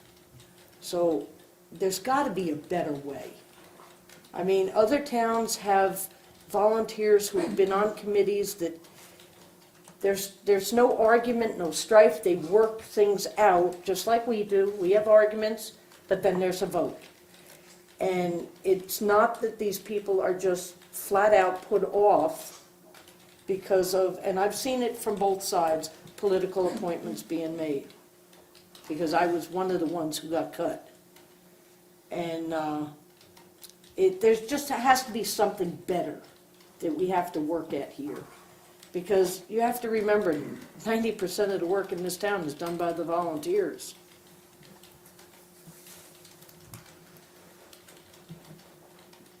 That's it. Thank you. Mike? No report at this time, Mayor. Thank you. Okay. Tim? Thank you, Mayor. A couple of quick things. Rec Department, summer concert series starts June 18th at Bubbling Springs for about 6 weeks. Also, the Rec Advisory Subcommittee will be giving a presentation at the Board of Ed on May 24th. And of course, before I forget, the circus is coming in town June 12th. Just to remind you, you've probably seen some posters, signs, and there's discounts available right now for adults, $12, kids are $6. You could also purchase those at Oasis Diner, TJ's Pizzeria, also have those tickets available for sale. Quickly on the fireworks committee, we're getting close to the date of the 4th of July fireworks, which is July 2nd. Total sponsor dates, we're at 17.3. We got about 7 vendors right now, and we got about 20 spots, and 3 is available for some of those sponsors. So we still got about 10 spots available. So if you're a local business in town, contact the rec department for that. Also, the bouncy houses be donated by Signorino Construction, Lou Signorino, and Industrial Finance by Pete McGinnis. Also, I'd like to thank the Knights of Columbus. They are volunteering for assisting the bouncy houses. And thank the Knights of the Highlands. They have about 20 members already that will help parking cars. A real quick question for Antoinette. I'd like to say thank you for addressing the one sign on Marshall Hill and Lincoln. That looks a hell of a lot better. Did the sign on LaRue Road get removed? It's gone. Great. And also, I was at the Our Lady Queen of Peace Festival. Unfortunately, they didn't have very good weather. But, as soon as the sun came out, all the kids were on the rides, and Sunday was a hell of a lot better. Friday was raining, downpouring, and Saturday was really questionable with the wind and some rain coming through. I think that's it. And that's all I have. Thank you. Thank you, Tim. I didn't have a report, but based on Ada's comments, most of you know I'm also a long-term volunteer. I'm very dedicated to doing that and giving back to the community. And I have seen in the 23 years that I've been going to council meetings, 8 of which, of course, I've been sitting up here, 8+, that, and I hate to categorize it, whether you call it political or whether you just call it familiarity. You see names on lists, and you tend to appoint people that you're familiar with or that you know, and that's not necessarily an unusual thing to do. Maybe sometimes it's politically motivated. I can't get into anybody's head, so I don't want to make that conclusion. But if you want to try to avoid that, one thing that I thought of while you were speaking, Ada, is what if the citizen leadership forms that were presented to the council did not have the name and address, and you revamped the form to indicate, what exactly do you bring to the committee and commission, and that way you're basing it on an actual... They call for that form. That way you're actually basing it on in a sense, a resume of not only their experiences, but what they expect they could bring to the committee or commission, what their goals might be for that committee or commission. And you probably will, some of you will be able to figure out who's who anyway, but I don't know if that's legal even, but my first thought would be, that way you could avoid, oh, that's my neighbor or my friend or my political associate or whatever. It would just So- be based on experience and goals. Citizen member A, B, and then they would be on file with the clerk, Right. whoever A is and whoever Right, B kind, is. kind of like what we did for, at least publicly, for like voting the for the volunteer volunteer of the year. year. We didn't call Right. out names because it's an embarrassment. They're all worthy candidates. So we said Exactly. we're voting for 1, 2, or 3. Well, in this case, you would be voting for A, B, or C, but you don't know who that person is. Again, unless you can figure it out from the resume, but it might at least give a little bit more equal playing field. Now he's going to tell me it's probably illegal and we can't do it. But Well, just real quick before Fred. Fred chimes in, I mean, one thing I like, because I hire people all the time. And, resumes are great and all that, but references are even better. And when you're familiar with somebody's name and knowing that they actually fulfill what they say on their resume. So I do like names on those citizen leadership forms because I could, especially in this town, you know if they've been volunteering and what organizations they were a part of. I do So- see that point, and I respect it. I was trying to get to I the... understand your point, right, too, and 'cause you trying don't to wanna be avoid the biased, whole absolutely, bias. but, Right. It's Right. being familiar with a person is very important. I do get it, which is why I said I don't want to categorize it as political. It's familiarity. It's knowing who can do the job or what Never kind of hire friends personality and they have. family. So anyway, Fred? No, to that point, just so the record reflects it too, I understand both points, and they're really good suggestions, but keep in mind that when you make appointments, take the word politics out of it, but when Right. you make appointments for volunteers also, you're asking the volunteers to effectuate your policy, your goals, and to be an extension of you in many cases, and you're asking them to work in a So you need manner the name. consistent with what you would like them to do. And if, that's just part of the process, because you can't be everywhere, so it's So somewhat you're getting to the point where reflection. you need the name. I think that's true, yes. I You get know it. what, Like, I though? was just trying to throw out a solution. I get it. I think to the comment Fred just made, it would be great that, when these committees and commissions are reorganized or are reappointed, we should make sure that we, drive that point home that, this is your focus, this is your direction, this is what we'd like to see from you. And, so that there is direction, because sometimes I feel like maybe some committees don't have that, they don't have the understanding or really get it, or maybe sometimes they just need us to give them assistance or a little push here and there, so maybe we can just make sure that at the organization meeting from here on in, maybe we just kind of bring that up. To that point then, Mr. Wagner, I think to do so at the reorganization meeting would be... Signorino. I'm sorry. Oh, it's okay, it's okay. No, you did say Wagner, but... Oh, I'm sorry. But I think the reorg would be a little late. I think maybe if Do it the ahead of time. council Before wants the- it a workshop discussion Gotcha. and outlining for each Right. committee. It would be an extensive discussion, of course. Even if it's, like each one has a specific mission, so just to kind of make sure that that is understood. Right. Or even I just to think- say what the duties and responsibilities Right. are, that they are serving as an And extension they understand. of the council and their direction. And I would think, to your points, if we do it early enough so that when they fill out a citizen leadership form, they know what they're getting into. Right, right. But I would think it could also be, I know some of them are formed kind of in bulk resolutions, but I'm thinking like it could be in the resolution, like these are your duties, these are the goals, which we tend to do, at least for more recent ones. More recent, but not all. Not all of them, so, but that's something we it's could something, certainly yeah, we address. could work on. Yeah. So, okay, Antoinette, do you have anything? I do, Madam Mayor. I would just like to make mention that Clinton Road is scheduled to reopen on Friday, May 20th, and they have gotten back in schedule and do believe that they will hit that deadline. On a nice note, I would like to say that Mr. Rada turned 99 on Monday this week. And, 99, God bless. That's so amazing. he was not at work on the day He of his took the birthday. day off. But he did come to work the following day, and when we told him that we were having refreshments for his birthday, he ran down that stairs like a 20-year-old. So it's just always a So pleasure sweet. to work with him. And on another good note, I would like to thank the number of municipal employees who volunteered on Beautification Day. I think they oftentimes go unrecognized. Some employees are there on official duty and are getting compensated, but many of our employees do volunteer, especially on Beautification Day, and they do a tremendous job. Some of them even utilize Well, I their own appreciate you vehicles. clarifying that, and thank you to those that do that, so. Absolutely. And this year, those new ones worked harder than ever before. No, absolutely, great. thank you. Anything else? That's it, That's Madam it. Mayor. Fred? I don't have anything additional, Mayor, thank you. Okay.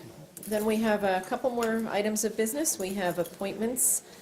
Resolution 2016-201, a resolution of the Township of West Milford, County of Passaic, State of New Jersey, appointing Allison J. Zeltner, also known as Julie, to the position of acting treasurer/CFO. So moved? Second? Thank you. And any discussion? Roll call. Councilwoman Eric? Yes. Councilman Hensley? Yes. Councilman Wagner? Yes. Councilwoman Dale? Yes. Councilman Signorina? Yes. Councilwoman Lichtenberg? Yes. All right, thank you, council. And Resolution 2016-202, the mayor's appointment of Michael Hodges as Director of the Department of Health in accordance with Section 15-51 of the Township Code. So moved. Is that Second. with consent of council? Right. I'm sorry, I'm sorry to interrupt, it doesn't happen to say, but with advice and consent of council, so. So moved. Second? Thank you. Any discussion? The effective date is? July 7th. Okay. Seeing no discussion, roll call, please. Councilwoman Eric? Yes. Councilman Hensley? Yes. Councilman Wagner? Yes. Councilwoman Dale? Yes. Councilman Signorina? Yes. Councilwoman Lichtenberg? Yes. And if the governing body wishes, they may make an appointment to the Cable TV Commission. Mayor, I'd like to make a motion to appoint Matthew Romano to the Cable Television I'll Committee. second it. Commission. Move to close and confirm. Second. All in favor? Aye. Okay. And I'll just comment, I gather you guys know him because Yes. this goes to one of the Yes. points where it doesn't say anything. So I it has a name and address. So and- I could speak a little about him. He is a high school student who happens to go to Passaic County Tech. Okay. He won in the Arts Festival. We brought him to our commission meeting, so we met with him. We already put him to work Okay. long before we appointed him, so that's how we like to meet our Right. people. and- I guess, I'm sorry, Ada, but I guess my point was, it would be nice if people filled in the blanks, because, like, I don't happen to vote, but if somebody up here doesn't know the individual. Imagine if their names weren't on there. Right. That would be a problem on this one. I would No, I like to agree. vote That'd be a for huge problem person here. A. Solves that dilemma. Yeah. No, but I just think because obviously not everybody would necessarily know who the individual is, and clearly he's qualified, and it doesn't indicate that. Yes, he's That's an my point. up-and-coming filmmaker. Okay, yeah, like I said, clearly he's qualified, but you wouldn't know that just from looking at his piece of paper, so unless you do know him, how would you vote for him versus anybody else? Exactly. You know, so that was my only point there. Excellent, excellent. Okay, so roll call, please. Roll- Councilwoman Eric? Yes. Councilman Hensley? Yes. Councilman Wagner? Yes. Councilwoman Dale? Yes. Councilman Signorina? Yes. Councilwoman Lichtenberg? Yes. All right, thank you, council, and I believe we're ready to entertain a motion to adjourn. So moved. Second. Thank you, all in favor. Aye. Aye. Good night, everybody. Good night.